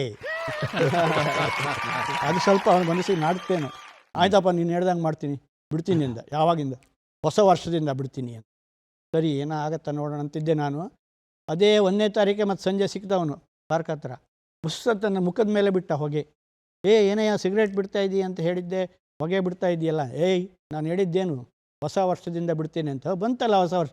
ಇದು ಹೊಸ ವರ್ಷ ಅಲ್ಲ, ನಮಗೆ ಈ ಕ್ಯಾಲೆಂಡರ್ ಹೊಸ ವರ್ಷ ಲೆಕ್ಕಕ್ಕಿಲ್ಲ, ನಮ್ದೇನಿದ್ರು ಪಂಚಾಂಗ, ಯುಗಾದಿಯೇ ನಮ್ಮ ಹೊಸ ವರ್ಷ ಅಂತ ಬೀಸೋದೊಂಡೆಯಿಂದ ತಪ್ಪಿಸ್ಕೊಂಡವ. ಬೀಸೋದೊಂಡೆಯಿಂದ ತಪ್ಪಿಸ್ಕೊಂಡ್ರೆ 100 ವರ್ಷ ಆಯ್ತು. ಹೊಸ ವರ್ಷ ಅದೋ ಇದೋ ಅನ್ನೋ ಕನ್ಫ್ಯೂಷನ್ ತಂದಿಟ್ಟ. ಓಕೆ, ಚೆನ್ನಾಗಿ ಹೇಳಿದ್ರು ಅವ್ರ ವಿಷಯ. ಈ ಥರ ಆಗುತ್ತೆ. ನಿರ್ಧಾರಗಳು ನಾವು ತಗೋತೀವಿ. ಕಾಫಿ ಬೀಳೋದು ಸಾಮಾನ್ಯವಾಗಿ ಎಲ್ಲರೂ ತಗೊಳ್ಳೋ ನಿರ್ಧಾರ. ಕಾಫಿ ತಗೊಳ್ಳಲ್ಲ, ಟೀ ತಗೊಳ್ಳಲ್ಲ. ಪಕ್ಕದ ಮನೆ ಆಂಟಿ ಜೊತೆ ಮಾತಾಡಲ್ಲ. ಈ ಥರ ಎಲ್ಲ ನಿರ್ಧಾರಗಳು ಮಾಡ್ತಾರೆ. ಬಟ್ ಎಷ್ಟು ಜನ ಪಾಲಿಸ್ತಾರೆ ಅನ್ನೋದಲ್ಲ ಮುಖ್ಯ ಅಲ್ವಾ? ಈಗ ಚಂದ್ರು ಅವರು ಅನೇಕ ಸಿನಿಮಾಗಳಲ್ಲಿ ನಾಯಕರಾಗಿ, ಖಳನಾಯಕರಾಗಿ ಬೇರೆ ಬೇರೆ ಪಾತ್ರಗಳು ವಹಿಸಿದವರು. ಅವರ ಅನುಭವದ ಬುಟ್ಟಿಯಿಂದ ಒಂದಷ್ಟು ಮಾಹಿತಿಯನ್ನು ನಮಗೆ ಕೊಡಬೇಕು ಅಂತ ವಿನಿಸ್ಕೊಳ್ತಾ ಇದ್ದೀನಿ. ಇಲ್ಲ, ನಿಮ್ಮ 3 ಜನದ ಮಾತುಗಳನ್ನು ಕೇಳಿದೆ. ಇದು ವಿಶೇಷವಾದ ಕಾರ್ಯಕ್ರಮ ಅಂತಲೂ ಗೊತ್ತಾಯಿತು. ಇದರಲ್ಲಿ ಒಂದು ರೀತಿಯಲ್ಲಿ ನಮಗೆ ಅಡಚಣೆಗಳಿಲ್ಲ, ಇಂಥದ್ದೇ ಹೇಳಬೇಕು ಅಂತ ಏನಿಲ್ಲ. ಆರೋಗ್ಯಕರವಾದಂಥ ವಿಚಾರಗಳು, ಹಾಸ್ಯ, ಮನೋರಂಜನೆ ಹೇಗೆ ಸಿಗುತ್ತೆ ಅನ್ನೋದ್ರ ಬಗ್ಗೆ ಭಾಳ ಹೇಳ್ತೀರ. ಹೊಸ ವರ್ಷ, ಅದು ಹೊಸ ವರ್ಷದ ಶುಭಾಶಯಗಳು ನಂದು ಕೂಡ. ಹೊಸದು ಮತ್ತು ಹಳೆಯದು ಅಂದಾಗ ಹಳೆ ವರ್ಷ ನನ್ನ ಹಿಂಭಾಗ ಇದ್ದಂಗೆ, ಹೊಸ ವರ್ಷ ನನ್ನ ಮುಂಭಾಗ ಇದ್ದಂಗೆ. ಈಗಿಂದು ನಾನು ಕೂತಿರೋದು, ಈ ಕೂತಿರೋದು ಗ್ಯಾರಂಟಿ. ಹಿಂಭಾಗದನ್ನು ಮರೆತು ಬಿಡೋಣ, ಮುಂಭಾಗದ ತಲೆ ಕೆಡ್ಸ್ಕೊಳ್ಳೋದು ಬೇಡ, ಈಗಿಂದನ್ನು ಅನುಭವಿಸೋಣ. ಇಷ್ಟೇ ಅಂದ್ರೆ ನಿನ್ನೆಗೆ, ಇಂದು ಇಂದಿಗೆ, ಇರಲಿ ನಾಳೆಯು ನಾಳೆಗೆ. ಕುವೆಂಪು. ನಾವು ನೆಮ್ಮದಿಯಾಗಿರಬೇಕು ಅಂತ ಅಂದರೆ ಹಳೆಯದನ್ನು ಮರಿಬೇಕು ಸಾಧ್ಯವಾದರೆ. ಮುಂದಿನ ತಲೆ ಹೆಚ್ಚು ಬಾಧೆ ಇಟ್ಕೊಳಕ್ಕೆ ಹೋಗ್ಬಾರ್ದು. ಇರೋದನ್ನು ಅನುಭವಿಸ್ಬೇಕು ಆನಂದವಾಗಿ. ಇದು ನನ್ನ ಪಾಲಿಸಿ, ಅದನ್ನೆಲ್ಲರೂ ಪಾಲಿಸ್ಲಿ ಅಂತಲೇ ನಾನು. ಆಮೇಲೆ ಹಳೆಯದನ್ನು ನೆನೆಸ್ಕೊಳಕ್ಕೆ ಹೋದಾಗ ಬೇಕಾದಷ್ಟು ಇರ್ತವೆ. ಅದರಲ್ಲಿ ಒಂದು ಏನೇ ಹೇಳಬೇಕು ಅಂತಂದರೆ, ನಮ್ಮ ಬೆಳಗಾಂ ನಾಯಕರು ಬಂದಿರೋದ್ರಿಂದ ಅವರ ಒಂದು ಊರಿನ ತಾಲೂಕಿನ ಗೋಟೂರ್ದು ವಿಚಾರದಲ್ಲಿ ಹೇಳ್ತೀನಿ. ನಾನು ಹಿಂಗೆ ಪ್ರಚಾರಕ್ಕೆ ಹೋಗ್ಬೇಕಾಗಿ ಬಂತು. ನಾನು ನಾಗರಾಜ್ ಮೂರ್ತಿ ಗೊತ್ತಲ್ಲ ನಿಮ್ಗೆ, ಅವರಿಬ್ಬರು ಹಿಂಗೆ ಎಲ್ಲ ಕ್ಯಾನ್ವಾಸ್ ಪ್ರಚಾರಕ್ಕೆಲ್ಲ ಹೋಗ್ತಾ ಇರಬೇಕಾದ್ರೆ ರಾತ್ರಿ 11-12 ಗಂಟೆ ಆದಾಗ ಜ್ಞಾಪಕ ಬಂತಲ್ಲಿ. ಇಲ್ಲಿ ಕಲ್ಪನಾ ಅವ್ರು ಉಳ್ಕೊಂಡಿದ್ದಂಥ ಗೆಸ್ಟ್ ಹೌಸ್ ಇತ್ತು, ಯಾಕೆ ನಾವು ಅಲ್ಲಿಗೆ ಹೋಗಬಾರ್ದು ಇವತ್ತು ರಾತ್ರಿ ಮಲ್ಕೊಳ್ಳೋಕ್ಕೆ ಅಂತ ಒಂದು ಆಸೆ ಇರ್ತದಲ್ಲ, ದೊಡ್ಡ ನಟಿ ಆಗಿ ಅಂತ. ಮಿಕ್ಕಿದ ಕತೆ ನಮಗೂ ಗೊತ್ತಿರಲಿಲ್ಲ. ಸರಿ, ಅಲ್ಲಿಗೆ ಹೋಗೋಣ ಅಂತ ಹೋದ. ರಾತ್ರಿ 11-12 ಗಂಟೆ ಗೋಟೂರು ಹಳೆ ಐಬಿ ಅದು ಬೈಲ್ನಲ್ಲಿ, ಇದು ಜನಸಂಖ್ಯೆ ಇಲ್ಲದೆ ಇರ್ತಕ್ಕಂಥ ಜಾಗದಲ್ಲಿದೆ. ಅದು ಹೋದೋ. ಅವಾಗ ನಾನು ಅಲ್ಲಿ MLC ಎಲ್ಲ ಆಗಿದ್ನಲ್ಲ. ಸರಿ, ನಾಗರಾಜ್ ಮೂರ್ತಿ ಓಡೋಗಿ ಅಲ್ಲಿ ಯಾರೋ ಒಬ್ಬ ಮೇಟಿ ಇದ್ದ, ಹುಡುಕಿ ಕರ್ಕೊಂಬಂದು ಬಾಗಿಲು ತೆಗಿಯಪ್ಪ. ಇಲ್ಲ ಸರ್, ಅದು ತೆಗಿಯಲ್ಲ, ಬ್ಯಾಡಿ, ಭಾಳ ದಿವಸದಿಂದ ತೆಗೆದಿಲ್ಲ, ಬೇಡ ಬಿಡಿ ಸರ್ ಅಂತ. ಇಲ್ಲಪ್ಪ ತೆಗಿ, ನಾನು ಬಂದಿದ್ದೀವಿ, XMLA ಚಂದ್ರು ಎಲ್ಲ ಬಂದಿದ್ದಾರೆ. ಅವನ ಪ್ರೀತಿಯಿಂದಲೇ, ಬೇಡ ಸರ್, ಇಲ್ಲಿಂದ ಒಂದು 15 ಕಿಲೋಮೀಟ್ರ್ ಹೋದರೆ ಒಂದು ಒಳ್ಳೆಯ ಐಬಿನೇ ಇದೆ, ಅಲ್ಲಿಗೆ ಹೋಗ್ಬಿಡಿ, ನಾನು ಬೇಕಾದ್ರೆ ಹೇಳ್ತೀನಿ ಹಾಗೆ. ಇವ್ರಿಗೊಂಥರ ಪ್ರೆಸ್ಟೀಜ್ ಇಶ್ಯೂ. ನಾಗರಾಜ್ ಮೂರ್ತಿಗೆ ಬೈದು ಬಿಟ್ಟು ತೆಗಿಸ್ಬಿಟ್ಟು, ಆಯ್ತು ತಗೊಳ್ಳಿಪ್ಪ ನಿಮ್ಮ ಇಷ್ಟ ಅಂತ. ಕರೆಂಟ್ ಇಲ್ಲ ಸರ್ ಅದು ಅಂತ. ಆಯ್ತು, ಕರೆಂಟ್ ಇಲ್ಲ, ಮಲಿಕೊಂಡು ಎದ್ದೋಕೆ ಬ್ಯಾಣದ ಬತ್ತಿ ಇದೆಯಾ ಅಂದ. ಇದಾವೆ ಕೊಡ್ತೀನಿ ಅಂತ. ಒಳಗಡೆ ಬ್ಯಾಗ್ ಎಲ್ಲ ಇಟ್ಟು ರೂಮ್ಗೆ ಅವನು 2 ಮಂಚ ತೋರಿಸ್ತಾ, ಇಲ್ಲೊಂದು ಅಂತ. ಕಲ್ಪನಾ ಅವ್ರು ಮಲಗಿದ್ದಿದ್ದು ಜಾಗ ಇದ್ದೇನೆ ಅಂತ ಹೇಳ್ದೆ. ನಾನು ಸರಿ, ಭಾಳ ಒಳ್ಳೆ ಸಂತೋಷಪ್ಪ, ಖುಷಿ ಆಯಿತು. ಅವನು ಆಚೆ ಕಡೆ ಇದು ಹೋಗ್ತೀನಿ, ನೀನು ಬೆಳಗ್ಗೆ ನೋಡ್ಕೊಳ್ಳೋದು ಹೋಗು ಅಂತ ಡ್ರೈವರ್ನ ಇದ್ರಲ್ಲಿ ಮಲಿಕೊ ಅಂತ ಹೇಳಿ ಮಲ್ಕೊಂಡು 12-1 ಗಂಟೆವರೆಗೆ ಯಾರೋ ಮಾತಾಡಿಸ್ದಂಗೆ ಶಬ್ದ ಆಯಿತು. ನಾಗರಾಜ್ ಮೂರ್ತಿ ಗೊರಕೆ ಹೊಡಿತಾ ಇದ್ದ. ಕತೆ ಏನಿದು ಅಂತಂದರೆ, ಹೆಂಗಸಿನ ಧ್ವನಿ, ಜಳ ಜಳ ಜಳ ಜಳ ಶಬ್ದ. ನಾನು ಮೊದಲೇ ಪುಕ್ಲ, ಇದು ಒಳ್ಳೆ ಕತೆ ಆಯ್ತಲ್ಲ, ಬೈದೇನಿರುತ್ತೆ. ನಾಗರಾಜ್ ಮೂರ್ತಿ ಅಂತ. ಏನು ಸರ್, ಏನಾಯ್ತು ಸರ್ ಅಂತ. ಏನಿಲ್ಲ, ಬಾಯಿಲಿ ಸ್ವಲ್ಪ ಮಾತಾಡ್ಕೊಂಡು ಕೂತಿತ್ತು. ಆಮೇಲೆ ಮಲ್ಕೊಳ್ಳೋಣ ಅಂತ ಮಾತಾಡಿ, ಹಿಂಗೇನೋ ಇದೆಯಪ್ಪ ತಾಪತ್ರೆ. ಮಲ್ಕಳಿ ಸರ್, ನೀವು ಅದಕ್ಕೆ ಅಂತೀರ, ನೀವು ಮಲ್ಕಳಿ, ಆಮೇಲೆ ಬೇಕಾದ್ರೆ ನಾನು ಮಲ್ಕೋತೀನಿ ಅಂತ ನನ್ನ ಮಲ್ಕಳಕ್ಕೆ ಹೇಳಿದ್ರೆ. ಸ್ವಲ್ಪ ಮಲ್ಕೊಂಡಾದ್ರು ಅವ್ರ ಮುಂದೆ ಯಾರೋ ಓಡಾಡ್ಕೊಂಡು ಗೆಜ್ಜೆ ಬಂತಂತೆ. ಇಲ್ಯೂಷನ್ ಏನೋ ಗೊತ್ತಿಲ್ಲ, ನಮಗೆ ಭಾರಿ ಭಯ ಆಗ್ಬಿಡ್ತಾರೆ. ಅವನು ಬೇರೆ ಬೇಡ ಇದರಲ್ಲಿ ಅಂತ ಹೇಳಿದ್ದನ್ನು ಅದು ಕೇಳಲಿಲ್ಲ ನಾವು ಅಂತ. ಬಾತ್ರೂಮ್ಗೆ ಹೋಗಕ್ಕೆ ಇಷ್ಟ ಇಲ್ಲ ಇವಾಗ. ಆ ಶಬ್ದಗಳು ಬರ್ತಾನೆ ಇದೆ, ನಿಜವಾಗ್ಲೂ ಬರ್ತಿತ್ತೋ ಇಲ್ವೋ ಗೊತ್ತಿಲ್ಲ. ಆಮೇಲೆ ಇದು ಬೇಡ ಸರಿ ತರಿಪ ಅಂತ ಅವ್ರು ರಿಸರ್ಚ್ ಮಾಡೋಂಗಾಯ್ತು. ನನಗೂ ಹೋಗ್ಬೇಕು ಬನ್ನಿ ಸರ್ ಅಂತ. ಅದು ಅದಕ್ಕಿಂತ ಹೆಚ್ಚು ಆಚೆ ಕಳ್ಸ್ಕೊಳ್ಳೋಣ ಅಂತಲೂ ಏನೋ ಮನಸ್ಸಿತ್ತು ಅಂತ ಕಾಣಿಸುತ್ತೆ. ಆಮೇಲೆ ನೋಡಿದ್ರೆ ಒಳಗಡೆ ಕತ್ಲು ಹೋಗೋಕ್ಕಾಗಲ್ಲ ಅಂದ್ಬಿಟ್ಟು ಆಚೆ ಹೋಗೋಣ ಅಂತ ಬಾಗಿಲು ತೆಗೆದ್ರೆ ಇನ್ನೊಂದು ಗುರುತಿಲ್ಲದೆ ಇರೋ ರೂಪದ ಬಾಯಿಂದ ಬೆಂಕಿ ಬರ್ತದೆ. ಬಾಗಿಲು ತೆಗೆದ ತಕ್ಷಣ ಗಿಟಾರ್ ಅಂತ ಬಾಗಿಲು ಬೇರೆ ಕಿರ್ರಂತು, ಅಯ್ಯೋ ಅಂತ ಕಿರ್ಚ್ಕೊಂಡು, ಏನು ಅಂದ್ರೆ ಯಾಕೆ ಸಾರ್ ಅಂತ ಎದ್ದ. ಅವ್ನು ಯಾರು ಅಂದರೆ ಆ ಮೇಟಿ ಬಾಗಿಲಲ್ಲೇ ಕೂತವನೇ. ಯಾಕೆ ಕೂತವನೇ ಅಂದರೆ ಅವನಿಗೆ ಗೊತ್ತಿತ್ತು ಇಲ್ಲೇನೇನೋ ಘಟನೆಗಳು ನಡೆದಿದೆ, ಇವ್ರು ಎದ್ರಕೊಂಬಿಟ್ಟಾರು, ಅಕಸ್ಮಾತ್ ಏನ ಆದಂತ ಬಾಗಿಲಲ್ಲಿ ಕೂತವನು, ನಮಗೆ ಗೊತ್ತಿಲ್ಲ, ಬೀಡಿ ಸೇತ್ಕೊಂಡು ಕೂತವನು. ಅದು ಮಾತ್ರ ಕಾಣಿಸ್ತಾ ಇದೆ ನನಗೆ. ಬೀಡಿ ಹೋಗಿ ಎಂಥ ಕೆಲಸ ಮಾಡಿದೆ ನೀನು ಅಂದರೆ, ಇಲ್ಲ ಸರ್ ಹೇಳಲಿಲ್ಲ, ಕಲ್ಪನಾ ಅವ್ರು ಸತ್ತಾದ್ಮೇಲೆ ಸ್ವಲ್ಪ ದಿವಸದಿಂದ ಅಲ್ಲಿ ಶಬ್ದ, ನಾಗ ಮತ್ತು ಏನೇನೋ ಭಯ ಆಗ್ತಾ ಇತ್ತು. ನಿಮ್ಗೆ ಹೆಂಗೆ ಹೇಳೋದು ಅಂತ ನೀವು ಭಯ ಬಿದ್ದು ಕೇಳಿದ್ರಲ್ಲ, ಇನ್ನೇನು ಮಾಡೋದು ಅಂತ. ಆಯ್ತಪ್ಪ, ಭಾಳ ಧನ್ಯವಾದಗಳು ಪುಣ್ಯಾತ್ಮ. ಆ ಅಮ್ಮ ಬಂದು ಹಿಡ್ಕೊಳ್ಳೋಕೆ ಮುಂಚೆನೇ ನನ್ನ ಆಚೆ ಕರ್ಕೊಂಡ್ಬಂದಿದ್ಯಲ್ಲ ಅಂತ ಹೇಳಿ ಆ ಬ್ಯಾಗು ನೀನೇ ತಂದ್ಕೊಡು ಅಂತೇಳಿ ತೆಗೆಸ್ಕೊಂಡು ವಾಪಸ್ ಬಂದು. ಇದು ನಡೆದ ಘಟನೆ. ಇದನ್ನ ಏನು ಅಂತ ತಿಳ್ಕೊತೀರಿ? ಹಿಂದಿನ ಘಟನೆಯಲ್ಲಿ ಇದು ಸಂತೋಷ ಅಂತಿರೋ, ಸಂಭ್ರಮ ಅಂತಿರೋ, ಅಥವಾ ನಮ್ಮ ಕಲ್ಪನೆ ಅಂತಿರೋ, ನಮ್ಮ ಊಹೆ ಅಂತಿರೋ, ಅದು ಅವ್ರು ಹೇಳ್ಬೇಕು, ಇವ್ರಿಗೇನು ಗೊತ್ತಿರೋ. ಅದೆಲ್ಲ ಪ್ರತೀತಿ ಇತ್ತ? ಅದು ಆಯ್ತಾ? ಓಕೆ, ನೆಕ್ಸ್ಟ್ ಹೇಳ್ತಾರೆ. ಹಾಂ, ಚೆನ್ನಾಗಿದೆ, ಅನುಭವ ಚೆನ್ನಾಗಿದೆ. ಅನುಭವ ಆಯಿತು. ಹಾ. ಇನ್ನೊಂದ್ಸತಿ ಅಮೇರಿಕಕ್ಕೆ ಹೋದೆ ಮೊನ್ನೆ, ನಾವು ಪ್ರವಾಸಕ್ಕೆ ಹೋಗ್ಬೇಕಾಯ್ತು. ಅನುಭವದು ಹೋದ ವರ್ಷದ ಅನುಭವಗಳು ಹೇಳ್ಬೇಕು. ನಾನು ಕನ್ನಡ ಅಂತೆಲ್ಲ ಭಾಳ ಗಲಾಟೆನೆಲ್ಲ. ಅಲ್ಲಿ ನನ್ನ ಪ್ರೀತಿಯಿಂದ ಎಲ್ಲರೂ ಒಂದು 7-8 ಜನ ಹೆಣ್ಮಕ್ಳು ಆರಾಗಿರೋ ತೊಗೊಂಬಂದ್ಬಿಟ್ಟು ಏರ್ಪೋರ್ಟಲ್ಲೇ ರಿಸೀವ್ ಮಾಡೋಕ್ಕೆ ಹೋದರು. ಅಲ್ಲಿಂದ ನಾವು ಮನೆಗೆ ಹೋಗೋದು ಅಂತ ತೀರ್ಮಾನ ಆಗಿತ್ತು, ತಿಳಿದ್ಬಿಟ್ಟು ಲಾಸ್ ಏಂಜಲಸ್. ಸರಿ ಅಂತ ಕಾರ್ಗತ್ಕೊಳಕ್ಕೆ ಹೋಗಿ ಇವರೆಲ್ಲರನ್ನು ಮಾತಾಡಿಸೋ ಆ ಗಲಾಟೆ ಒಳಗೆ ನಾನು ಇದಕ್ಕೆ ಹೋಗೋದು ಮರ್ತ್ಬಿಟ್ಟೆ. ಏರೋಪ್ಲೇನ್ ಇಳಿದ ಮೇಲೆ ಒಂದ್ಸರಿ ಸಾಮಾನ್ಯವಾಗಿ ರೆಸ್ಟ್ ರೂಮ್ಗೆ ಹೋಗ್ತೀವಿ, ಆಮೇಲೆ ಹೋಗೋಣ. ಯಾಕೆ ಅಂತ ಅಂದರೆ 40 ನಿಮಿಷ ಇದೆ ಅವ್ರ ಮನೆ ಕರ್ಕೊಂಡು ಹೋಗೋದು. ಮಧ್ಯದಲ್ಲಿ ಎಲ್ಲೂ ಇಳಿಯಂಗಿಲ್ಲ ಆ ಊರಲ್ಲೆಲ್ಲ. ಹೌದು. ನೇಚರ್ ಕಾಲ್ ಅಂತ ನಮ್ಮೂರಲ್ಲಿ ಬೈಲಲ್ಲೆಲ್ಲ ಬೇಲಿಗಿಲ್ಲಿಗೆ ಹೋಗಂಗಿಲ್ವಲ್ಲ. ಅದಕ್ಕೇನಾಯ್ತು, ಒಳ್ಳೆ ಕತೆ ಹೋದ್ಮೇಲೆ ನೆನಪು ಬಂತು ನನಗೆ, ಎಂಥ ಕೆಲಸ ಆಗೋಯ್ತಲ್ಲ. ಆಮೇಲೆ ನೆನೆಸ್ಕೊಂಡ ಮೇಲೆ ಮುಂಡೆ ಮಗಂದು ಭಾಳ ತಡ್ಕೊಳ್ಳಲ್ಲ. ಅದು ಗೊತ್ತಿಲ್ಲದೆ ಮರ್ತ್ಬಿಟ್ರೆ ಸುಮ್ಮನಿರ್ಬೋದು ರೀಸಸ್. ಒಂದ್ಸರಿ ಯಾರೋ ನೋಡಿದ್ದೋ ನಾವು ಮಾಡೋದು ಹೋಗಂತಂದ್ರೆ ಅದು ಮಾಡಲೇಬೇಕು ಅನ್ಸುತ್ತೆ. ಏನು ಮಾಡೋದು ಅಂತ ಮಾತಾಡ್ತಾ ಇಲ್ಲ. ನಾನು ಅರ್ಧ ದಾರಿಗೆ ಹೋಗಿದ್ದೀನಿ, ಎಲ್ಲ ಸಿಕ್ಕಾಬಟ್ಟೆ ಮಾತಾಡಿ ನಗ್ತಾ ಇಲ್ಲ, ಏನಿಲ್ಲ. ಹೆಣ್ಮಕ್ಳು ಎಲ್ಲರೂ ಕೂತಿದ್ದಾರೆ ಕಾರಲ್ಲಿ. ಯಾಕೆ ಚಂದ್ರು ಅಂತಾರೆ. ಇಲ್ಲ, ಜಾಸ್ತಿ ಮಾತಾಡಿಸ್ಬೇಡಿ, ತುಂಬ ತೊಂದರೆಲಿದ್ದೀನಿ. ಏನಂದ್ರೆ ನರ ಎಲ್ಲ ಬಿಗಿ ಹಿಡ್ಕೊಂಡು ಕೂತಿದ್ದೀನಿ.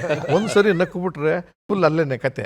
ಅದನ್ನ ತಡ್ಕೊಂಡು ಹೋಗ್ತಾ ಇದ್ದೀನಿ. ಅವ್ರಿಗೆ ಎಲ್ಲರಿಗೂ ಸಿಟ್ಟು ಬೇಜಾರೇನೋ ಆಗದೆ. ಮನೆ ಬಂದು ಹೇಳಿದ್ರೆ ಅಲ್ಲೊಂದು 3-4 ಜನ ಆರ್ತಿ ಹಿಡ್ಕೊಂಬಂದ್ಬಿಟ್ಟು ರಿಸೀವ್ ಮಾಡಕ್ಕೆ. ನಾನು ಮನೆ ಸಿಕ್ಕಿದ್ರೆ ಸಾಕು ಅಂತ ಬಾಗಿಲಿಗೆ ಹೋಗ್ತಿದ್ದೆ. ಹಿಂಗೆ ಇದ್ದೀನಿ ಗುರುಮ್ಮಾಗಿ. ಯಾಕೆ ಚಂದ್ರ ಅವ್ರೆ ನಗ್ತಾರೆ. ಇಲ್ಲ ರೀ, ತೊಂದರೆ ಇದೆ, ನೀವು ಆಮೇಲೆ ಹೇಳ್ತೀನಿ, ಒಳಗೆ ಒಂದು ಜಾಗ ಬಿಡಿ.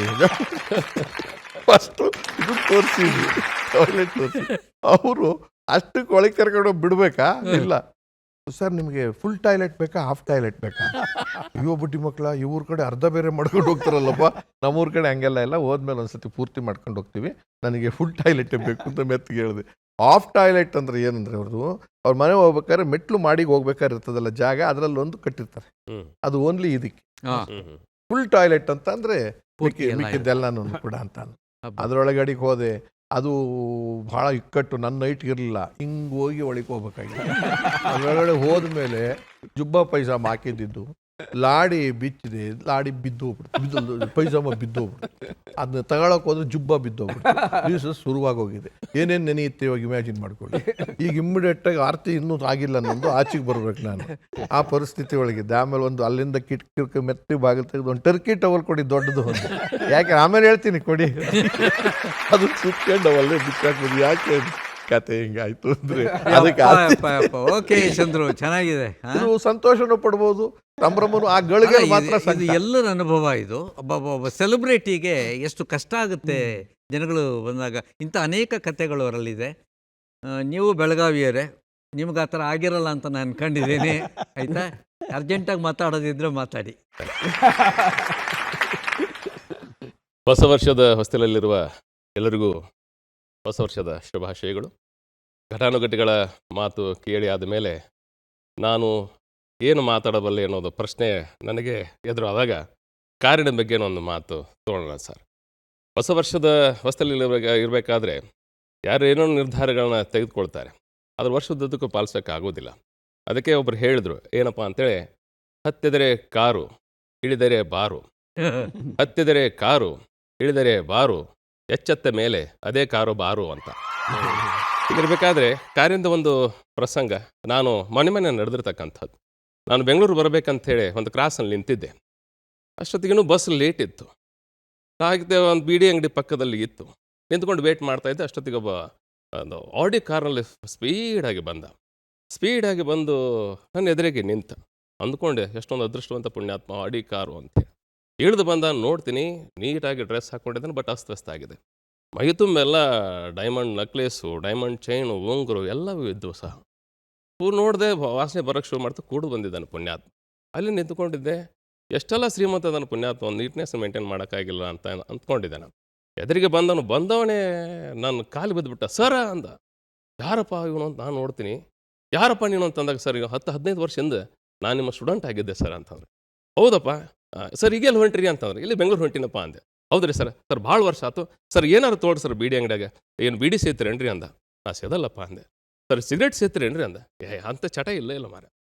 ಸರ್ ಏನಾರು ಒಂದು ತೊಗೊಳಬೇಕಲ್ರಿ ಸರ್ ಅಂತಂದಾಗ, ಸರ್ ಎಳ್ನೀರು ತೊಗೊಂತಾರೇನ್ರಿ ಅಂದ. ಆಯ್ತಾ ಬಂದಾಗ ಕೊಡಿಸು ಅಂತಂದೆ. ಎತ್ಕೊಳಕ್ಕೆ ಆಗ್ತಿಲ್ಲ ಪುಣ್ಯಾತ್ಮ, ಓದಾಡ್ತಂದ್ರೆ ಅಷ್ಟು ಕುಡಿದು ಬಿಟ್ಟಿದ್ದಾನೆ. ಆಯ್ತಪ್ಪ ಕೊಡು ಅಂತೇಳಿ ಮನಸ್ಸು ಮ್ಯಾಲ ಎಳ್ನೀರು ತೊಗೊಂಡು ಕುಡಿಯೋಕ್ಕೆ ಶುರು ಮಾಡಿದೆ. ಮತ್ತು ಅವ್ನು ಶುರು ಮಾಡ್ದ, ಏಯ್ ಬೀಡಿ ಅಂಗಡಿ ಮಾಲಕ, ಇವ್ರು ಯಾರು?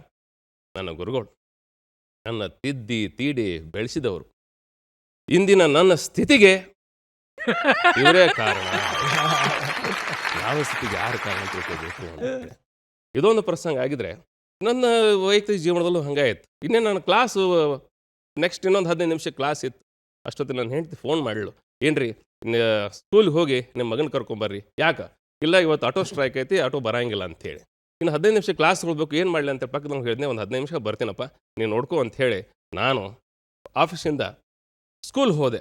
ಹೋಗ್ಬೇಕಾದ್ರೆ ಸಿಕ್ಕಾಪಟ್ಟೆ ನನಗೆ ಹೆಂಡತಿ ಮೇಲೆ ಸಿಟ್ಟು ಬಂತು. ಯಾಕಪ್ಪ ಅಂತಂದ್ರೆ ನಾನು ಕಾಲೇಜಾಗದೀನಿ, ಡ್ಯೂಟಿ ಮ್ಯಾಗದೀನಿ, ನನಗೆ ಹೋಗ್ಲಿಕ್ಕೆ ಏನಾಗ್ತದೆ ಈಗ ಅಂಥೇಳಿ ಬರೀ ಸೀರಿಯಲ್ ನೋಡ್ಕೊಂಡು ಕೂತೆ, ಬರೀ ಟೈಮ್ ಪಾಸ್ ಮಾಡ್ಕೊಂಡು ಕೂತೆ, ಹೆಂಗೆ ಮಾಡ್ತಾಳು ಅಂತ ಬೈತಾ ಹೋದೆ. ಹೋದ ತಕ್ಷಣ ಗೇಟಿಗೆ ಎದುರಿಗೆ ನನ್ನ ಮಗ ನಿಂತಿತ್ತು.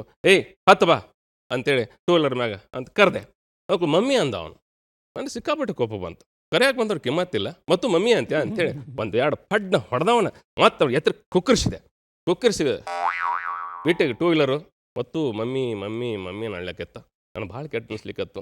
ಇಷ್ಟೆಲ್ಲ ಜವಾಬ್ದಾರಿ ಹೊತ್ತು ಮಕ್ಕಳನ್ನ ಸಾಕಿ ಸಲಿಯೋದ್ರು ಸಹ ಮತ್ತು ಮಮ್ಮಿ ಅಂತಲ್ಲ. ಇವ್ನು ಸ್ಕೂಲ್ ಫೀಸ್ ತುಂಬವು ನಾನೇ, ಫಿರ್ಬಿ ಮಮ್ಮಿ.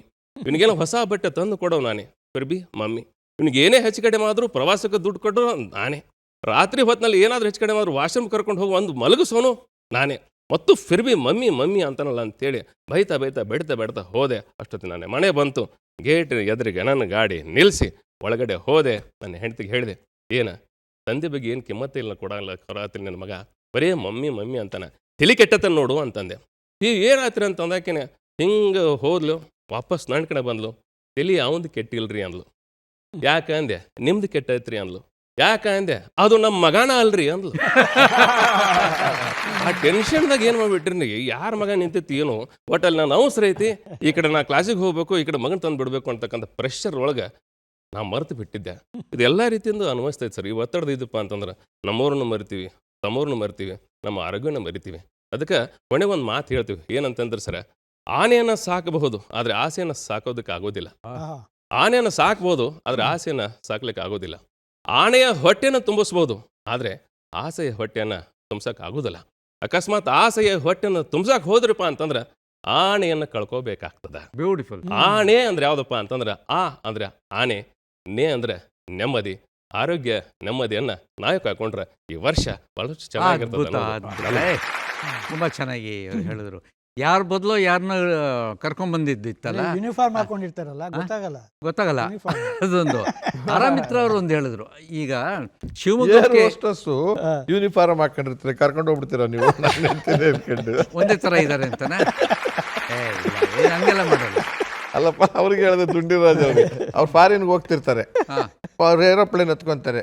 ಆ ಏರ್ ಹೋಸ್ಟಸ್ ಬಸ್ ಅವ್ರು ಹೆಂಡತಿ ಹಾಕೊಂಡಿರ್ತಾರೆ. ಅವ್ರು ಏನೋ ಅಂಗಡಿಗೆ ಈ ಕಡೆ ಹೋಗಿರ್ತಾರೆ, ಅಲ್ಲಾರು ಏರ್ ಹೋಸ್ಟಸ್ ಹಿಡ್ಕೊಂಡು ಹೋಗ್ಬಿಡೋದನ್ನ ಅವ್ರನ್ನ. ಅಲ್ಲ, ಕೆಲವು ಸಲ ಹೇಳಕ್ಕಾಗಲ್ಲ. ಇವರು ಸ್ಟೇಟಸ್ ಗೊತ್ತಿದ್ರೆ ಬಂದ್ಬಿಡ್ತಾರೆ ಜೊತೆಗೆ ಅವರು. ಪರವಾಗಿಲ್ಲ, ಕಾರ್ಪೊರೇಷನ್ ಬ್ಯಾಂಕಲ್ಲಿ AGM ಆಗಿದ್ದಾರೆ ಅಂತ ಅದು ಬರೋ ಚಾನ್ಸಸ್ ಇದೆ. ಆ ಮಿತ್ರ ಹೇಳಿದ್ದು ನನಗೆ, ಆಗ ಶಿವಮೊಗ್ಗ ಟ್ರೈನಲ್ಲಿ ಯಾರೊಬ್ಬರು ಅರಸೀಕೆರೆನಲ್ಲಿ ಇಳಿಸಿ ಅಂತ ಮೂವರು ಹೇಳಿದ್ರಂತೆ. ಕ್ರೌಡೆಡ್ ಟ್ರೈನ್ ಅದು, ವಿಪರೀತ. TC ಹೇಳಿ ಮಲಗಿದ್ದಾರೆ ಅವರು.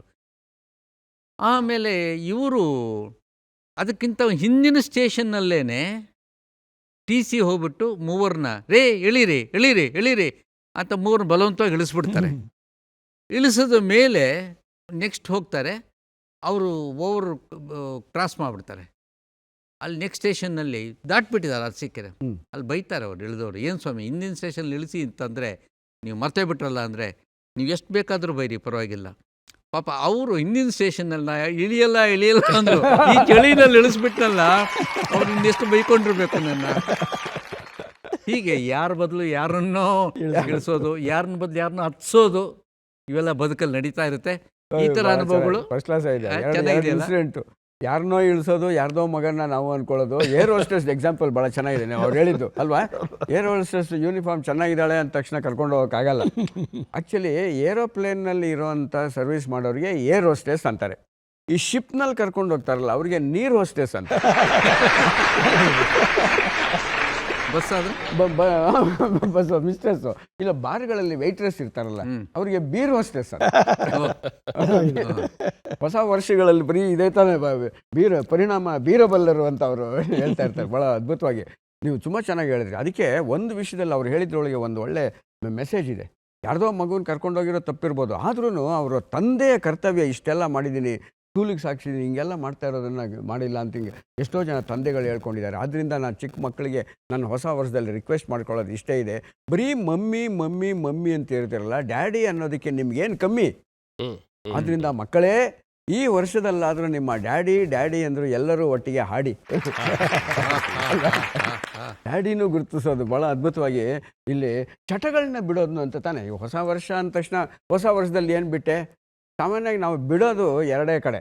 ಒಂದು ಹೊಸ ವರ್ಷದಲ್ಲಿ, ಇನ್ನೊಂದು ಕಾಶಿಗೆ ಹೋದಾಗ. ಏನು ಮೊನ್ನೆ ನಮ್ಮ ಕಲೀಗೊಬ್ಬರು ಲೇಡಿ ಇದ್ದಾರೆ, ಅವರು ಈ ಕಾಶಿ ಕಾರಿಡಾರು ಅದು ಇದು ಹೋದಾಗ ಎಲ್ಲರೂ ಹೋಗಬೇಕು, ನೋಡ್ಕೊಂಬರ್ಬೇಕು, ನೀವು ಬರ್ತೀರೇನ್ರಿ ಒಟ್ಟಿಗೆ ಒಂದು ಗ್ರೂಪ್ ಮಾಡ್ಕೊಂಡು ಹೋಗೋಣ ಅಂತ ನಮ್ಮ ಕಲೀಗನ್ನು ಕೇಳಿದ್ರು.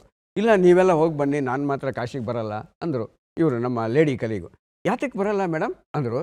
ಇಲ್ಲ, ಕಾಶಿಗೆ ಹೋದರೆ ಏನಾದ್ರು ಬಿಡಬೇಕಾಗಿ ಬರುತ್ತೆ, ಅದು ಏನಾದ್ರು ಬಿಡೋದಲ್ಲ, ಬರೀ ನಮಗೆ ಅತ್ಯಂತ ಪ್ರೀತಿ ಇರೋವಂಥದ್ದು ಯಾವುದನ್ನು ಬಿಡಬೇಕಾಗಿ ಬರುತ್ತೆ. ನಾನು ತುಂಬ ಪ್ರೀತಿಸೋದು ನಮ್ಮ ಯಜಮಾನ್ರನ್ನ, ಅದರಿಂದ ನಾನು ಕಾಶಿಗೆ ಹೋಗಲ್ಲ ಅಂತ. ಸೊ ಬಿಡೋದು ಇದೆಯಲ್ಲ ಭಾಳ, ನೀವು ಹೇಳಿದ್ದು ಭಾಳ ತುಂಬ ಚೆನ್ನಾಗಿದೆ, ಒಂದು ಒಳ್ಳೆ ಪಾಯಿಂಟು. ಆದರೆ 100% ನಾವು ಏನೇನೋ ರೆಸಲ್ಯೂಷನ್ ಮಾಡ್ಕೊಳ್ತೀವಲ್ಲ, ಅದನ್ನು ಎಲ್ಲ ಬಿಡಬೇಕಾಗಿಲ್ಲ. ಮೆಜಾರಿಟಿ ಬಿಟ್ಟರೆ ಬಿಟ್ಟಂಗೆ ತಾನೆ. ಓಕೆ ಓಕೆ ಅಲ್ವಾ? ಈಗ ಎಕ್ಸಾಂಪಲ್ ತಗೊಳ್ಳಿ, ಈ ಹೊಸ ವರ್ಷದಿಂದ ನಾನು ಕಾಫಿ ಕುಡಿಯಲ್ಲ, ಟೀ ಕುಡಿಯಲ್ಲ, ಪಕ್ಕದ ಮನೆ ಆಂಟಿನ ಮಾತಾಡ್ಸಲ್ಲ ಅಂತ. ಅದರೊಳಗೆ 3ರಲ್ಲಿ ಕಾಫಿ ಮತ್ತು ಟೀ ಬಿಟ್ಟರೆ ಸಕ್ಸಸ್ಫುಲ್ ಆದಂಗೆ ತಾನೆ ನಾನು. ಹೌದು, ಆಂಟಿ ಕಂಟಿನ್ಯೂ ಮಾಡೋಣ. ಅದು ಸರಿ ಅದು ಮೆಜಾರಿಟಿ. ಬಹುಮತ. 2/3 ಮೆಜಾರಿಟಿ. ಕಾಫಿ ಟೀ ಬಿಟ್ಬಿಡೋದು, ಅಟ್ಲೀಸ್ಟ್ ಇಷ್ಟನ್ನಾದರೂ ಫಾಲೋ ಮಾಡೋಣ. ಕಾಫಿ ಟೀ ಆದರೂ ಬಿಡೋಣ, ಆಂಟಿ ಬಿಡದೇ ಇದ್ರೂ ಪರವಾಗಿಲ್ಲ. Okay right. ಸರಿ ಹಾಗಾದ್ರೆ. ಸೊ ಅದರಿಂದ ಒಂದು ಕೊನೆಯಲ್ಲಿ ನಾನು ಹೇಳಬೇಕಾದ್ದು, ಕೆಲವು ಸಲ ಚಟಗಳಿರುತ್ತಲ್ಲ. ಹೊಸ ವರ್ಷ ನಮ್ಮ ಫ್ರೆಂಡ್ ಯಾವಾಗಲೂ ಟೈಮ್ ಕೀಪ್ ಅಪ್ ಮಾಡೋದ್ರೊಳಗೆ ಭಾಳ, ಅವನು ವಾಚ್ ಕಟ್ಕೋತಾ ಇರಲಿಲ್ಲ. ಟೈಮ್ ಕೀಪ್ ಅಪ್ ಮಾಡೋದ್ರೊಳಗೆ ಭಾಳ ಹೊಸ ವರ್ಷದಲ್ಲಿ ಏನಾದ್ರು ದುಡ್ಡು ಕೊಡ್ತೀನಿ ತೊಗೊಳ್ಳೋ ಹೋಗು ಹೊಸ ವಾಚು ಅಂತ ಅವ್ರ ಅಪ್ಪ 5,000 ರೂಪಾಯಿ ಕೊಟ್ಟರು. ಹೊಸ ವಾಚ್ ತೊಗೊಳಕ್ಕೆ ಅಂತ ಯಾವ್ದಾದ್ರು ಒಂದು ಹೊಸ ವಾಚ್ ಬಂದಿದೆ ಅಂತ ತೊಗೊಳ್ಳಿ, ಯಾವುದಾದ್ರೂ ಕಂಪ್ನಿದೆಲ್ಲ ತೋರಿಸ್ದೆ, ನೋಡಿ ಸರ್ ಇದು ಚೆನ್ನಾಗಿದೆ, ಇದು ಡಯಲ್ಲು, ಚೆನ್ನಾಗಿದೆ, ಎಷ್ಟಿದು? 5,000 ರೂಪಾಯಿ. ಇನ್ನೇನು ಕೊಡೋಕ್ಕೆ ಅಂತ ಹಿಂಗೆ ಹೋಗ್ತಾನೆ, ನೋಡಿದ್ರೆ ಅದರೊಳಗೆ ಸೆಕೆಂಡ್ ಮುಳ್ಳಿದೆಯಲ್ಲ, ಅದು ಇರಲಿಲ್ಲ. ಸೆಕೆಂಡ್ ಏನು ರೇ ಇದು ಹೊಸ ವಾಚ್ 5,000 ಅಂತ ಹೊಸ ವರ್ಷಕ್ಕೆ ತೊಗೊಳ್ತಾ ಇದ್ದೀರಾ, ಇದರೊಳಗೆ ಸೆಕೆಂಡ್ ಹ್ಯಾಂಡೇ ಇಲ್ಲ ಅಂದರು. ಇಲ್ಲ ಸರ್, ಇದು ಹೊಸ ವಾಚು, ಅದಕ್ಕೆ ಇಲ್ಲ ಅಂತ. ಓಕೆ ಅಲ್ವಾ? ಆದ್ದರಿಂದ ಹೊಸ ವರ್ಷದಲ್ಲಿ ಇವ್ರು ಹೇಳಿದ್ದು ಭಾಳ ಚೆನ್ನಾಗಿ. ಹಿಂದೆ ನಮ್ಮ ಬೆನ್ನು ಅನ್ನೋದು ನಮ್ಮ ಪಾಸ್ಟು, ನಾವು ಕೂತಿರೋದೇ ಪ್ರೆಸೆಂಟು, ಫ್ಯೂಚರ್ ಅನ್ನೋದಕ್ಕೆ ಹೊಸ ವರ್ಷದಲ್ಲಿ ನಾವು ಜನರಲಿ ಏನು ಹೇಳ್ತಾರೆ ಅಂತಂದರೆ, ಹೊಸ ವರ್ಷ ಹೊಸಲಿನಲ್ಲಿ ನಾವು ಪಾಲಿಸಬೇಕಾದ್ದು, ನಮ್ಮ ಪಾಸ್ಟ್ ಅನ್ನೋದು ನಮ್ಮ ತಲೆಯಲ್ಲಿರತ್ತಂತೆ, ನಮ್ಮ ಫ್ಯೂಚರ್ ಅನ್ನೋದು ನಮ್ಮ ಕೈನಲ್ಲಿರುತ್ತೆ. ಆ ಕೈನಲ್ಲಿರೋ ಫ್ಯೂಚರ್ನ ನಾವು ರಿಯಲೈಸ್ ಮಾಡ್ಕೊಳ್ಳೋಣ. ಹೊಸ ವರ್ಷದಲ್ಲಿ ಮತ್ತೆಲ್ಲ ಶುಭ ಆಗಲಿ. ನಿಮ್ಮ ಏನೇನು ಆಸೆ ಆಕಾಂಕ್ಷೆಗಳಿದೆ ನಿಮ್ಮ ಸಂಸಾರದಲ್ಲಾಗಲಿ ಸಮಾಜದಲ್ಲಾಗಲಿ ಅದೆಲ್ಲ ಈಡೇರಲಿ ಅಂತ ನಾನು. ಓಕೆ ಗುಂಡೂರಾವ್, ಭಾಳ ಚೆನ್ನಾಗಿ ಹೇಳಿದ್ರು. ಕೆಲವು ನಿರ್ಧಾರಗಳನ್ನ ಹೊಸ ವರ್ಷಕ್ಕೆ, ಹೌದು, ನಿರೀಕ್ಷೆಗಳಲ್ಲಿ ಕೂಡ ಜನಕ್ಕೆ ಒಂದು ಒಳ್ಳೆ ಅಡ್ವೈಸ್ ಕೊಟ್ಟಿದ್ದಾರೆ. ನೀವೇನು ಹೇಳ್ತೀರಾ? ಅವರು ಸೆಕೆಂಡ್ ಮುಳ್ಳು ಇಲ್ಲ ಅಂತಂದರು, ಗಡಿಯಾರದಲ್ಲಿ ಸೆಕೆಂಡ್ ಮುಳ್ಳು ಇರಲಿಲ್ಲ ಅಂತಂದರು. ನನಗೆ ಆ ಸೆಕೆಂಡ್ ಮುಳ್ಳಿಗೆ ಸೆಕೆಂಡ್ ಮುಳ್ಳು ಅಂತ ಹೇಳೋದೇ ತಪ್ಪು ಅಂತ ಅನಿಸುತ್ತೆ. ಹೌದು, ಯಾಕೆಂದರೆ ಅದು ಎಲ್ಲದಕ್ಕಿಂತ ಫಾಸ್ಟ್ ಓಡೋದು, ಅದು ಅಲ್ವಾ? ತುಂಬ ಫಾಸ್ಟ್ ಓಡಿ ಎಲ್ಲರಿಗಿಂತ ಫಸ್ಟ್ ಬರುತ್ತೆ ಅದು. ಅದಕ್ಕಿಂತ ಸ್ವಲ್ಪ ನಿಧಾನಕ್ಕೆ ಹೋಗೋದು ನಿಮಿಷದ ಮುಳ್ಳು, ತೀರಾ ನಿಧಾನಕ್ಕೆ ಓಡೋದು ಗಂಟೆ ಮುಳ್ಳು. ಹಾಗಾಗಿ ಆ ಸೆಕೆಂಡ್ ಮುಳ್ಳಿಗೆ ನಾವು ಫಸ್ಟ್ ಮುಳ್ಳು ಅಂತ ಹೇಳೋಣ ಅಂತ ಒಂದು ಅನಿಸ್ತವ್ರು ಮಾತು ಕೇಳೋಣ. ಆಮೇಲೆ ಈ ಹೊಸ ವರ್ಷ ಅಂದ ತಕ್ಷಣ ನಾನು ಆಗಲೇ ಹೇಳಿದೆ, ಕೆಲವರು ಹೊಸ ವರ್ಷ ಅಂತಾರೆ, ಹೊಸ ಇಸ್ವಿ ಅಂತಾರೆ. ನಾನು ಹೊಸ ಇಸವಿ ಅಂತಲೇ ಹೇಳೋಕ್ಕೆ ಇಷ್ಟಪಡ್ತೇನೆ. ಯಾಕೆಂದರೆ ಇಸವಿ ಅನ್ನುವ ಶಬ್ದದಲ್ಲಿ ಸವಿ ಇದೆ ಅಲ್ವಾ? ಹಾಗಾಗಿ ಹೊಸ ಇಸವಿ ಎಲ್ಲರಿಗೂ ಸವಿಯಾಗಿರಲಿ ಅಂತ ಹೇಳಕ್ಕೆ ನಾನು ಇಷ್ಟಪಡ್ತೇನೆ. ಆಮೇಲೆ ನಾವು ಸುಮ್ಮನೆ ಹೇಳೋದು ಹೊಸ ವರ್ಷ ಯುಗಾದಿ ಅಂತ, ನಾವೆಲ್ಲ ನೋಡೋದು ಕ್ಯಾಲೆಂಡರೇ. ನಮ್ಮ ವ್ಯವಹಾರ ಎಲ್ಲ ತಾರೀಕು ಲೆಕ್ಕದಲ್ಲೇ ನಡೆಯುತ್ತೆ. ಸುಮ್ಮನೆ ಏನೋ ವಿಶೇಷ ದಿನಗಳಲ್ಲಿ ಪೂಜೆ ಮಾಡಲಿಕ್ಕೆ ನಾವು ಪಂಚಾಂಗ ಉಪಯೋಗಿಸ್ತೀವಿ. ಈ ಕ್ಯಾಲೆಂಡರ್ ಅಂದ ತಕ್ಷಣ ನನಗೊಂದು ಕವನ ನೆನಪಾಗುತ್ತೆ. ಈ ಆಫೀಸ್ನಲ್ಲಿ ಕ್ಲರ್ಕ್ಸು, ಮ್ಯಾನೇಜರು, ಆಫೀಸರ್ಸ್ ಎಲ್ಲ ಇರ್ತಾರಲ್ಲ, ಗುಮಾಸ್ತರಿಗೆ ಪ್ರಮೋಷನ್ ಕೊಟ್ಟರೆ ಆಫೀಸರ್, ಆಫೀಸರಿಗೆ ಪ್ರಮೋಷನ್ ಕೊಟ್ಟರೆ ಮ್ಯಾನೇಜರ್, ಗುಮಾಸ್ತರಿಗೆ ಪ್ರಮೋಷನ್ ಕೊಟ್ಟರೆ ಆಫೀಸರ್, ಆಫೀಸರಿಗೆ ಪ್ರಮೋಷನ್ ಕೊಟ್ಟರೆ ಮ್ಯಾನೇಜರ್, ವಾಚು ಗಡಿಯಾರಕ್ಕೆ ಪ್ರಮೋಷನ್ ಕೊಟ್ಟರೆ ಕ್ಯಾಲೆಂಡರ್. ಆ ಕ್ಯಾಲೆಂಡರ್ ನೋಡಿದಾಗೆಲ್ಲ ನನಗೆ ಭಯ, ಡರ್ ಲಗ್ತಾ ಹೇ ಮುಜೆ. ಹಿಂದಿಯಲ್ಲಿ ಡರ್ ಅಂದರೆ ಭಯ, ನನಗೆ ಕ್ಯಾಲೆಂಡರ್ ಅಂದರೆ ಭಯ. ಯಾಕೆಂತಂದರೆ ನಮ್ಮ ವರ್ಷನ ಕಡಿಮೆ ಮಾಡೋದೇ ಆ ಕ್ಯಾಲೆಂಡರು. ಆ ಹೊಸ ಕ್ಯಾಲೆಂಡರ್ ಬಂದಾಗೆ ನಾವು ಅಳ್ತಾ ಆಗ್ತಾ ಹೋಗ್ತೀವಿ. ಕ್ಯಾಲೆಂಡರ್ ನಾವು ಅಳ್ತಾ ಆಗ್ತೀವಿ. ಈ ಸಮಯದ ಬಗ್ಗೆ ಅವರು ಹೇಳೋದು ಒಂದು ಘಟನೆ ನಾನು ನೆನಪು ಮಾಡ್ಕೊಂಡು ಹೇಳಬೇಕು.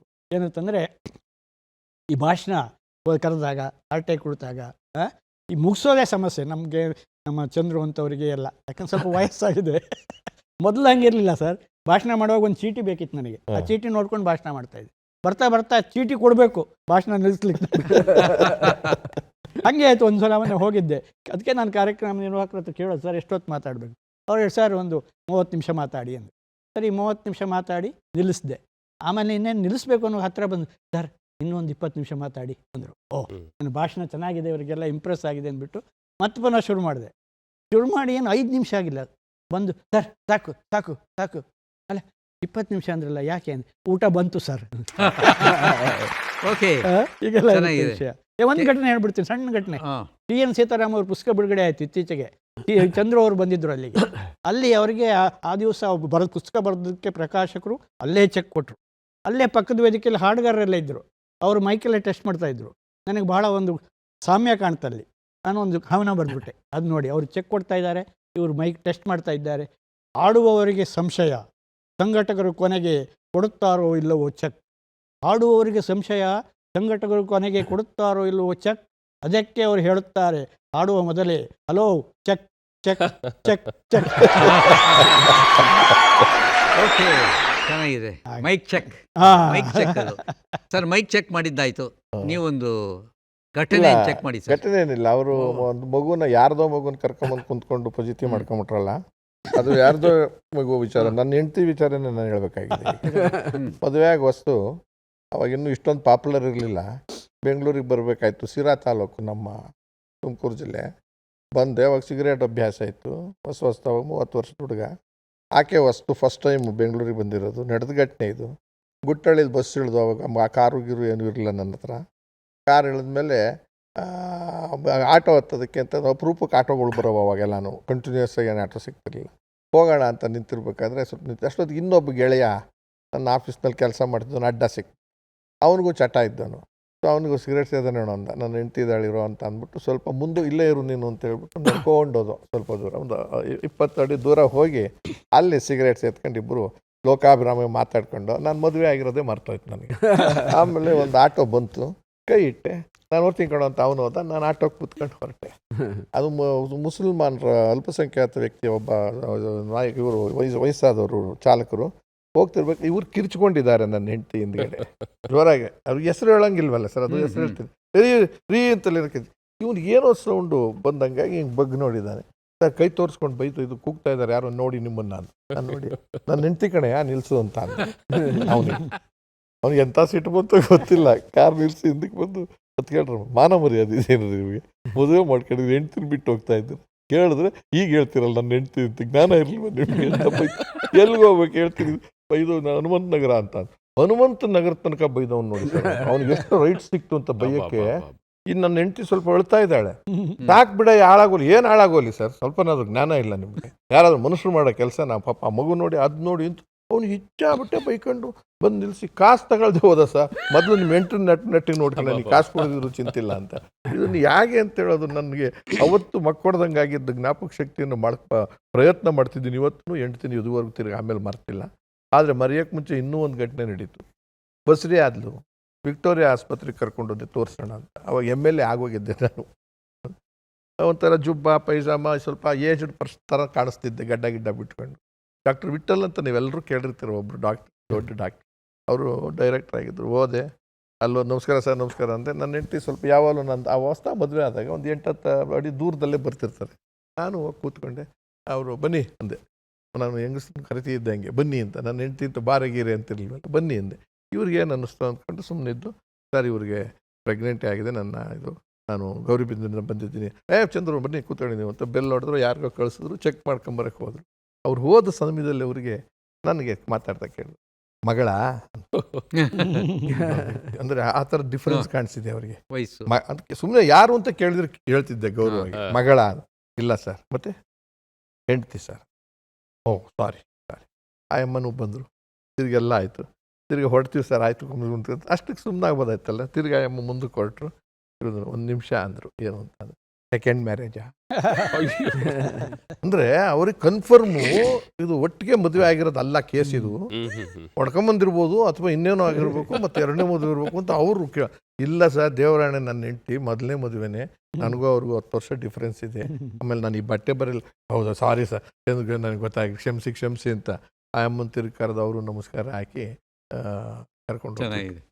ಇದು ಅಬ್ಬಾ ಮನೆ ಒಳಗೆ ನಡೆದ ಘಟನೆ ಸ್ವಾಮಿ. ನೋಡಿ ಎಂತೆಂಥ ಘಟನೆಗಳು ಈಚೆ ಬರ್ತಾ ಇದೆ ಲೈಫಲ್ಲಿ. ನೀವು MLA ಆಗಿ ಯಾವುದೋ ಒಂದು ಸಣ್ಣ ಹುಡುಗಿನ ಟೆಸ್ಟಿಗೆ ಕರ್ಕೊಂಡು ಹೋದಾಗ ಎಂಥವ್ರಿಗೂ ಅನುಮಾನ ಬರುತ್ತೆ ಸರ್, ಅದು ಬರುತ್ತೆ. ಆದರೆ ನೀವು ಮಾಡಿದ್ದು ಸರಿಯಾಗಿದೆ. ನಿಮ್ಮ ಬಗ್ಗೆ ಯಾರಿಗೂ ಅನುಮಾನ ಇಲ್ಲ, ಕನ್ನಡಿಗರು ಯಾರಿಗೂ ಅನುಮಾನ ಇಲ್ಲ. ಆದರೂ ಕೂಡ ನೀವು ಕೆಲವು ಸೀನ್ಗಳಲ್ಲಿ ನೀವು ಅಭಿನಯಿಸುವಾಗ ಅನೇಕ ದೃಶ್ಯಗಳನ್ನು ಅಭಿನಯಿಸ್ಬಿಟ್ಟಿದ್ದೀರಾ. ಗಾಬರಿ ಆಗುತ್ತೆ, ಇಷ್ಟು ಕೆಟ್ಟವರ ಇವರು ಅಂತ ಅನಿಸುತ್ತೆ ನಮಗೆ. ಆದರೆ ಬೈ ಹಾರ್ಟ್ ಎಲ್ಲರಿಗೂ ಸಹಾಯ ಮಾಡ್ತಕ್ಕಂಥ ಚಂದ್ರು ತಮ್ಮ ಅನುಭವ ಹಂಚ್ಕೊಂಡಿದ್ದಾರೆ. ಈಗ ನಿಮ್ಮ ಅನುಭವ. ಅಲ್ಲ, ಈಗ ಫಾರಿನ್ಗೆಲ್ಲ ಹೋದಾಗ ನನ್ನ ಹೆಂಡತಿ ದೂರ ಹೊಟ್ಟೋಗ್ತಾರೆ. ಯಾಕೆಂದರೆ ನೀವು ಯಾರ್ಯಾರೋ ಬರ್ತಾರೆ ಫೋಟೋಕ್ಕೆ, ಅವ್ರ ಜೊತೆಲೆಲ್ಲ ಓಡಾಡ್ಕೊಳ್ಳಿ, ನನಗೇನು ಅನುಮಾನ ಪಡಲ್ಲ, ಮನೆಗೆ ಬನ್ನಿ ಈ ಕಡೆ ಅಂತ. ಇಷ್ಟು ಸ್ವಾತಂತ್ರ್ಯ ಕೊಡ್ತಕ್ಕಂಥವ್ರು ಇಲ್ಲ ಸರ್, ಭಾಳ ಅಪರೂಪ. ಅವರು ಅಂಥವ್ರ ಸಂತತಿ ಜಾಸ್ತಿ ಆಗಲಿ ಅಂತ ವಿಶ್ ಮಾಡ್ತಾರೆ. ಹೇಳಿ ಸರ್, ವಾಚನ ಬಗ್ಗೆ ಹೇಳಿದ್ರು ಸರ್. ಹ್ಮ್. ಆ ವಾಚನ ಬಗ್ಗೆ ಕೇಳಿದಾಗ ಮತ್ತು ನಿಮ್ಮೆಲ್ಲರ ಮಾತುಗಳನ್ನು ನೋಡಿದಾಗ ನನ್ನಂಥವನಿಗೆ ಹೊಳೆಯುವ ಒಂದು ಸಾಲು ಏನಪ್ಪ ಅಂತಂದರೆ, ಮಾತುಗಾರನ ಮಾತು ಹೀಗಿರಬೇಕು, ಮಾತುಗಾರನ ಮಾತು ಹೀಗಿರಬೇಕು, ಮತ್ತೆ ಮತ್ತೆ ವಾಚ್ ಮಾಡುವಂತಿರಬೇಕೇ ವಿನಃ ವಾಚ್ ನೋಡುವಂತಿರಬಾರದು ಎನ್ನುವ ಈ ಕಾರ್ಯಕ್ರಮ ಅನೇಕರು ಸಾವಿರಾರು ಜನ ವಾಚ್ ಮಾಡ್ತಾ ಇದ್ದಾರೆ. ಈ ವಾಚ್ ಮಾಡೋ ಮಧ್ಯದಲ್ಲೂ ಸಹ ಕೆಲವೊಬ್ಬರು ಮೊಬೈಲ್ ಹಿಡ್ಕೊಂಡು ಕುಂತಿರ್ತಾರೆ. ನಾವೇನು ಮಾತಾಡ್ತಿದ್ದೋ ಗಡೆ ಲಕ್ಷ್ಯ ಇಲ್ಲವೇ ಇಲ್ಲ. ಎಷ್ಟು ಮಟ್ಟಿಗೆ ಈ ಮೊಬೈಲ್ ನೋಡ್ತಾ ನೋಡ್ತಾ ನಾವು ಮೈ ಮರ್ತಿದ್ದೀವಿ ಅಂತಂದರೆ, ಮೊನ್ನೆ ಒಬ್ಬರು ಚುಟುಕು ಕವಿಗಳು ಬರೆದಿದ್ರು ಏನಂತೇಳಿ, ವಾಟ್ಸಪ್ ನೋಡ್ತಾ ನೋಡ್ತಾ ನಾನು ಯಾರ್ದೋ ಮನೆಯ ಒಳಗಡೆ ಹೋಗಿ ಕೂತು ಬಿಟ್ಟೆ, ಯಾರ ಮನೆಯಲ್ಲಿ ಕೂತಿದ್ದೇನೋ ನನಗೆ ಗೊತ್ತಾಗಲೇ ಇಲ್ಲ. ಆ ಮನೆ ಆಕೆಯೋ ಫೇಸ್ಬುಕ್ ನೋಡ್ತಾ ನೋಡ್ತಾ ನನಗೆ ಚಹಾ ತಂದು ಕೊಟ್ಟವಳು, ಕೂತವ ನಾನಾರನ್ನುವುದು ಅವಳಿಗೂ ಸಹ ಗೊತ್ತಾಗಲಿಲ್ಲ. ಶಾಲೆಯಿಂದ ಒಳಗೆ ಬಂದ ಮಕ್ಕಳು ಒಳಗಡೆ ಬಂದವರು ಮೊಬೈಲ್ ತೆಗೆದುಕೊಂಡು ಗೇಮ್ ಆಡಲು ಶುರು ಮಾಡಿದ್ವು, ಬಂದವ ನಾನನ್ನುವುದು ಅವರಿಗೂ ಗೊತ್ತಾಗಲಿಲ್ಲ. ಮನೆಯ ಯಜಮಾನನು ಅವನು ಆಫೀಸಿಂದ ಒಳಗಡೆ ಬಂದು ನನ್ನನ್ನು ನೋಡಿಯೂ ನೋಡದಂತೆ ಒಳಗಡೆ ಹೋದ, ಕೂತವ ನಾನಾರನ್ನುವುದು ಅವನಿಗೂ ಸಹ ಗೊತ್ತಾಗಲಿಲ್ಲ. ಕೊನೆಗೆ ಅವರ ಮನೆಯ ನಾಯಿ ಒಳಗಡೆ ಬಂದು ನನ್ನನ್ನು ನೋಡಿ ಬಗಳಿದಾಗ ನಾನು ಮನೆಗೆ ಓಡಿ ಬಂದದ್ದು ಯಾರಿಗೂ ಗೊತ್ತಾಗಲಿಲ್ಲ, ನಾನು ಮನೆಗೆ ಓಡಿ ಬಂದದ್ದು ಯಾರಿಗೂ ಇಷ್ಟು ಮಟ್ಟಿಗೆ ಮೊಬೈಲಲ್ಲಿ ನಾವು ಮೈ ಮರೆತು ಬಿಟ್ಟಿದ್ದಪ್ಪ ಅಂತಂದರೆ ಬಹಳ ಅಡಿಕ್ಷನ್ ಆಗಿಬಿಟ್ಟಿದೆ ಸರ್. ಇವತ್ತು ಹಳ್ಳಿಯಲ್ಲೂ ಸಹ ಮೊಬೈಲ್ ಬಗ್ಗೆ ಬಹಳಷ್ಟು ವ್ಯಾಮೋಹ. ಮನೆಯೊಬ್ಬರು ಮನೆಗೆ ಹೋದೆ ನಾನು, ಎಲ್ಲರ ಕೈಲೂ ಒಂದೊಂದು ಮೊಬೈಲು. ಯಾರ್ಯಾರೀ ಸರ್ ಇವರು ಅಂತೇಳಿ ಆ ಗೌಡ್ರು ಕೇಳಿದಾಗ ಅವನ ಮೊಬೈಲ್ ಏನು ಬರ್ತಾವಲ್ಲಪ್ಪ, ಬೇರೆ ಬೇರೆ ಬರ್ತಾವಲ್ರಿ, ಎಲ್ರಿಗೂ ಒಂದೊಂದು ಹೆಸರು ಇಟ್ಟೇ ಬಿಟ್ಟಿದ್ದ ಸರ್. ಇವ ನನ್ನ ಮೊದಲನೇ ಮಗ ಶೇರಿಟ್ ಶಂಕರ, ಎರಡನೇ ಮಗ ಬ್ಲೂಟೂತ್ ಬಸ್ಯ, ಮೂರನೇ ಮಗ ಪ್ಲೇಸ್ಟೋರ್ ಪರಮೇಶ್, ಈಗ ನಾಲ್ಕನೇ ಮಗಳು ವಾಟ್ಸಪ್ ವೈಭವಿ, ಈಗ ನಾನು ಹೇಳ್ತಿ ಗೂಗಲ್ ಗೀತಾ ಅಂದ. ವಾಟ್ಸಪ್ ವೈಭವಿ, ಸಿರಿಟ್ ಶಂಕರ, ಬ್ಲೂಟೂತ್ ಬಸ್ಯ, ಪ್ಲೇಸ್ಟೋರ್ ಪರಮೇಶಿ, ಹೆಂಡ್ತಿ ಗೂಗಲ್ ಗೀತಾ. ಮತ್ತು ನೀವೇ ಯಾರ್ರಿ ಅಂದೆ, ನಾನಾ ಡೌನ್ಲೋಡ್ ದೊಡ್ಡಣ್ಣ ಅಂತ. ಎಷ್ಟು ಮಟ್ಟಿಗೆ ಅವ್ರು ಮೈ ಮರೆತು ಬಿಟ್ಟಿದ್ದಪ್ಪ ಅಂತಂದ್ರೆ, ಸರ್ ಮಗುವನ್ನು ನೋಡ್ತಕ್ಕಂಥ ಒಂದು ಪ್ರಸಂಗನೂ ಹೇಳಿದ್ರು. ಮೊದಲು ಯಾರೇ ಬರಲಿ, ಮೊದಲು ಮಗು ಹೆಂಗದ, ಅವ್ರ ಅಪ್ಪನ ಹೆಂಗದನೋ, ಅವ್ರ ಮಮ್ಮಿ ಹೆಂಗದನೋ, ಕಲರ್ ಯಾವ್ದು, ಅಜ್ಜನಿಗಾಯ್ತು ಏನು ಅಜ್ಜಿ ಹೆಂಗಾಯ್ತು, ಎಲ್ಲ ನೋಡ್ತಾ ಇದ್ರು. ಇತ್ತೀಚೆಗೆ ಏನಾಗ್ಬಿಟ್ಟದಪ್ಪ ಅಂತಂದ್ರೆ, ಮೊನ್ನೆ ಸೀಸರಿನ್ ಆಯಿತು. ಸೀಸರಿನ್ ಆಗಿ ಮಗು ಜನಿಸಿದ ಒಂದು ತಾಸಿಗೆ ಆ ಎಮ್ಮಗೆ ಎಚ್ಚರಿಕೆ ಬಂದಾಗ ತಡ್ಕಾಡ್ತಾ ಇಲ್ಲ, ಪಕ್ಕದಲ್ಲಿ ತಡ್ಕಾಡ್ತಿರ್ಬೇಕಾದ್ರೆ ನರ್ಸು, ಅಯ್ಯೋ ಪಾಪು ಸಲೋಗ ತಡ್ಕಾಡ್ತಿರ್ಬೇಕು ಅಂತೇಳಿ, ತಾಳಮ್ಮ ನಾನು ಪಾಪು ತೊಗೊಂಡ್ಬರ್ತೀನಿ ಅಂತ ಅಂದಾಗ, ಅಯ್ಯೋ ಪಾಪು ಬೇಡ, ನನ್ನ ಮೊಬೈಲ್ ಎಲ್ಲಿ ಅಂತ ಮೇಲೆ ತಗೊಳಮ್ಮ ಅಂತಂದಾಗ ಅವ್ರು ಆನ್ ಮಾಡಿದವಳು ಮಗು ಮುಖ ಸಹ ನೋಡಿಲ್ಲ. ಲುಕ್ ಹಿಯರ್ ಅಂತ ಮಗು ಜೊತೆ ಸೆಲ್ಫಿ. ಅದು ಮಗು ಹಿಂಗೆ ನೋಡ್ತು. ಒಂದು ತಂದೆನೂ ಸಹ ಲುಕ್ ಹ್ಯಾಟ್ ಹಿಯರ್ ಅಂತ ಅವನು ಸೆಲ್ಫಿ ತೆಗದ, ಅಜ್ಜಿ ಸೆಲ್ಫಿ ತೆಗೆದು, ಅಜ್ಜ ಸೆಲ್ಫಿ ತೆಗದ, ಅಂಕಲ್ ಅವರು ಇವರೆಲ್ಲ ಬಂದವರು ಬರೀ ಸೆಲ್ಫಿ ತೆಗೆದ್ರು. ಮಗುವಿನ ಮುಖ ಮಾತ್ರ ಯಾರು ನೋಡಲೇ ಇಲ್ಲ. ನೋಡದೇ ಇದ್ದಾಗ ಮಗು ಅಂದ್ಕೊಳ್ತು, ಇದೇನು ನನಗೆ ಜನ್ಮ ಕೊಟ್ಟಿದ್ದಾರೋ ಅಥವಾ ಡೌನ್ಲೋಡ್ ಮಾಡ್ಕೊಂಡಿದ್ದಾರೋ ಅಂತ ಹೇಳಿ. ಇತ್ತೀಚೆಗೆ ಈ ಸೆಲ್ಫಿ ಹಾವಳಿ ಭಾಳ ಆಗಿಬಿಟ್ಟಿದೆ ಸರ್. ಈ ಸೆಲ್ಫಿ ಹಾವಳಿ ಭಾಳ ಆದಾಗ ಅಲ್ಲಿ ನಡೀತಿರತಕ್ಕ ಅನಾಹುತಗಳು ಸಹ ತಮಗೆಲ್ಲ ಗೊತ್ತುಂಟು. ಹೀಗಾಗಿ ಇದ್ರ ಬಗ್ಗೆ ಒಂದು ಹಾಡು ಬರೆದೆ ನಾನು, ತಾವೆಲ್ಲ ಕೇಳಿದ್ದೀರಿ. ಏನಂತೇಳಿ, ಆಕಾಶವೇ ಬೀಳಲಿ ಮೇಲೆ ನಾನೆಂದು ನಿನ್ನವನು. ಈ ಹಾಡಿಗೆ ನಾ ಬರೆದಿದ್ದ ಹಾಡೇನಪ್ಪ ಅಂತಂದ್ರೆ, ಆಕಾಶವೇ ಬೀಳಲಿ ಮೇಲೆ ಮೊಬೈಲ್ ಎಂದು ಕೈ ಬಿಡೆನು, ಭೂಮಿಯೇ ಬಾಯ್ ಬಿಡಲೇ ಇಲ್ಲೇ ಸೆಲ್ಫಿಯೊಂದ ತೆಗೆಯುವೆನು, ಮೊಬೈಲ್ ಇರುವುದು ನನಗಾಗಿ, ಈ ಜೀವ ಮೊಬೈಲ್ಗಾಗಿ. ಆಕಾಶವೇ ಬೀಳಲಿ ಮೇಲೆ ಮೊಬೈಲ್ ಎಂದು ಕೈ ಬಿಡೆನು, ನನ್ನ ಗೆಳತಿ ನೀನೇ ಎಂದು ಕಣ್ತನಿಸೋ ಕಾಮಿನಿಯೋ, ಫೇಸ್ಬುಕ್ ವಾಟ್ಸಪ್ಪುಗಳೇ ಮನ ತಣಿಸೋ ಮೋಹಿನಿಯು, ಚಾಟಿಂಗಿನ ಚಿನಿಮಿನಿಗಾನ ಸಂತಸಕರನಾದವು, ಗೇಮುಗಳ ಕಲರವವೇ ಮಂತ್ರಗಳ ಘೋಷವು, ಸೆಲ್ಫೋನೇ ಸಾರಥಿಯಾಯ್ತು, ಓದು ಬರಹ ಮೂಲೆಗೆ ಸೇರ್ತು, ಟ್ರೈನ್ ಮುಂದೆ ಸೆಲ್ಫಿ ತೆಗೆಯೋಕೋಗಿ ಪ್ರಾಣ ಹೋಯ್ತು. ಕೈಲಾಸಕ್ಕೆ ಹೋದರು ನಾನು ಮೊಬೈಲನ್ನು ಒಯ್ಯುವೆನು, ಯಮಧರ್ಮನ ಜೊತೆಗೆ ಒಂದು ಸೆಲ್ಫಿಯೊಂದ ತೆಗೆಯುವೆನು. ಈ ಜೀವ ಮೊಬೈಲ್ಗಾಗಿ, ನಾನಿರುವುದು ಮೊಬೈಲ್ಗಾಗಿ. ಆಹಾ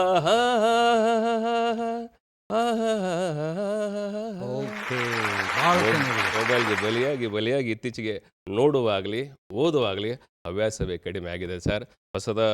ವರ್ಷದ ಹೊಸದಲ್ಲಿ ಇರುವ ಸಂದರ್ಭದಲ್ಲಿ ಓದಿನ ಹವ್ಯಾಸ ಬಗ್ಗೆ ನಾನೊಂದು ಕಳಕಳಿಯಿಂದ ವಿನಂತಿ ಮಾಡ್ಕೊಳ್ತೀನಪ್ಪ ಅಂತಂದ್ರೆ, ಕೇಶದ ಮೇಲಿರುವ ಮೋಹ ಕವಿ ಕೇಶರಾಜನ ಮೇಲೆ ಇದ್ದಿದ್ದರೆ, ಮುತ್ತು ರತ್ನಗಳ ಮೇಲಿರುವ ಮೋಹ ಕವಿ ರತ್ನತ್ರಯರ ಮೇಲೆ ಇದ್ದಿದ್ದರೆ, ಪ್ರಾಪಂಚಿಕ ಸುಖಗಳ ಮೇಲಿರುವ ಮೋಹ ಕವಿ ಪಂಪನ ಮೇಲೆ ಇದ್ದಿದ್ದರೆ, ಚಿನ್ನದ ಮೇಲಿರೋ ಮೋಹ ಕವಿ ಅಣ್ಣ ಬಸವಣ್ಣನ ಮೇಲೆ ಇದ್ದಿದ್ದರೆ, ಕುಮಾರಿಯರ ಮೇಲಿರೋ ಮೋಹ ಕುಮಾರ ವ್ಯಾಸನ ಮೇಲೆ ಇದ್ದಿದ್ದರೆ, ರಾಜಕೀಯದ ಮೇಲಿರೋ ಮೋಹ ಕವಿ ರಾಘವಾಂಕನ ಮೇಲೆ ಇದ್ದಿದ್ದರೆ, ಸತಿಸುತರ ಮೇಲಿರೋ ಮೋಹ ಕವಿ ಸರ್ವಜ್ಞನ ಮೇಲೆ ಇದ್ದಿದ್ದರೆ, ಆಸ್ತಿಯ ಮೇಲಿರೋ ಮೋಹ ಕವಿ ಮಾಸ್ತಿಯ ಮೇಲೆ ಇದ್ದಿದ್ದರೆ, ಕನ್ನಡಿಯ ಮೇಲಿರೋ ಮೋಹ ಕನ್ನಡದ ಮೇಲೆ ಇದ್ದಿದ್ದರೆ, ನನ್ನ ಕನ್ನಡ ತಾಯಿಯ ಗರ್ಭಕ್ಕೆ ಭಾರವಾಗದ್ರ ಬದಲು ಬಂಗಾರವಾಗುತ್ತದೆ ಎಂಬವರ ಬಾಳು, ಬಂಗಾರವಾಗುತ್ತದೆ ಎಂಬವರ ಬಾಳು.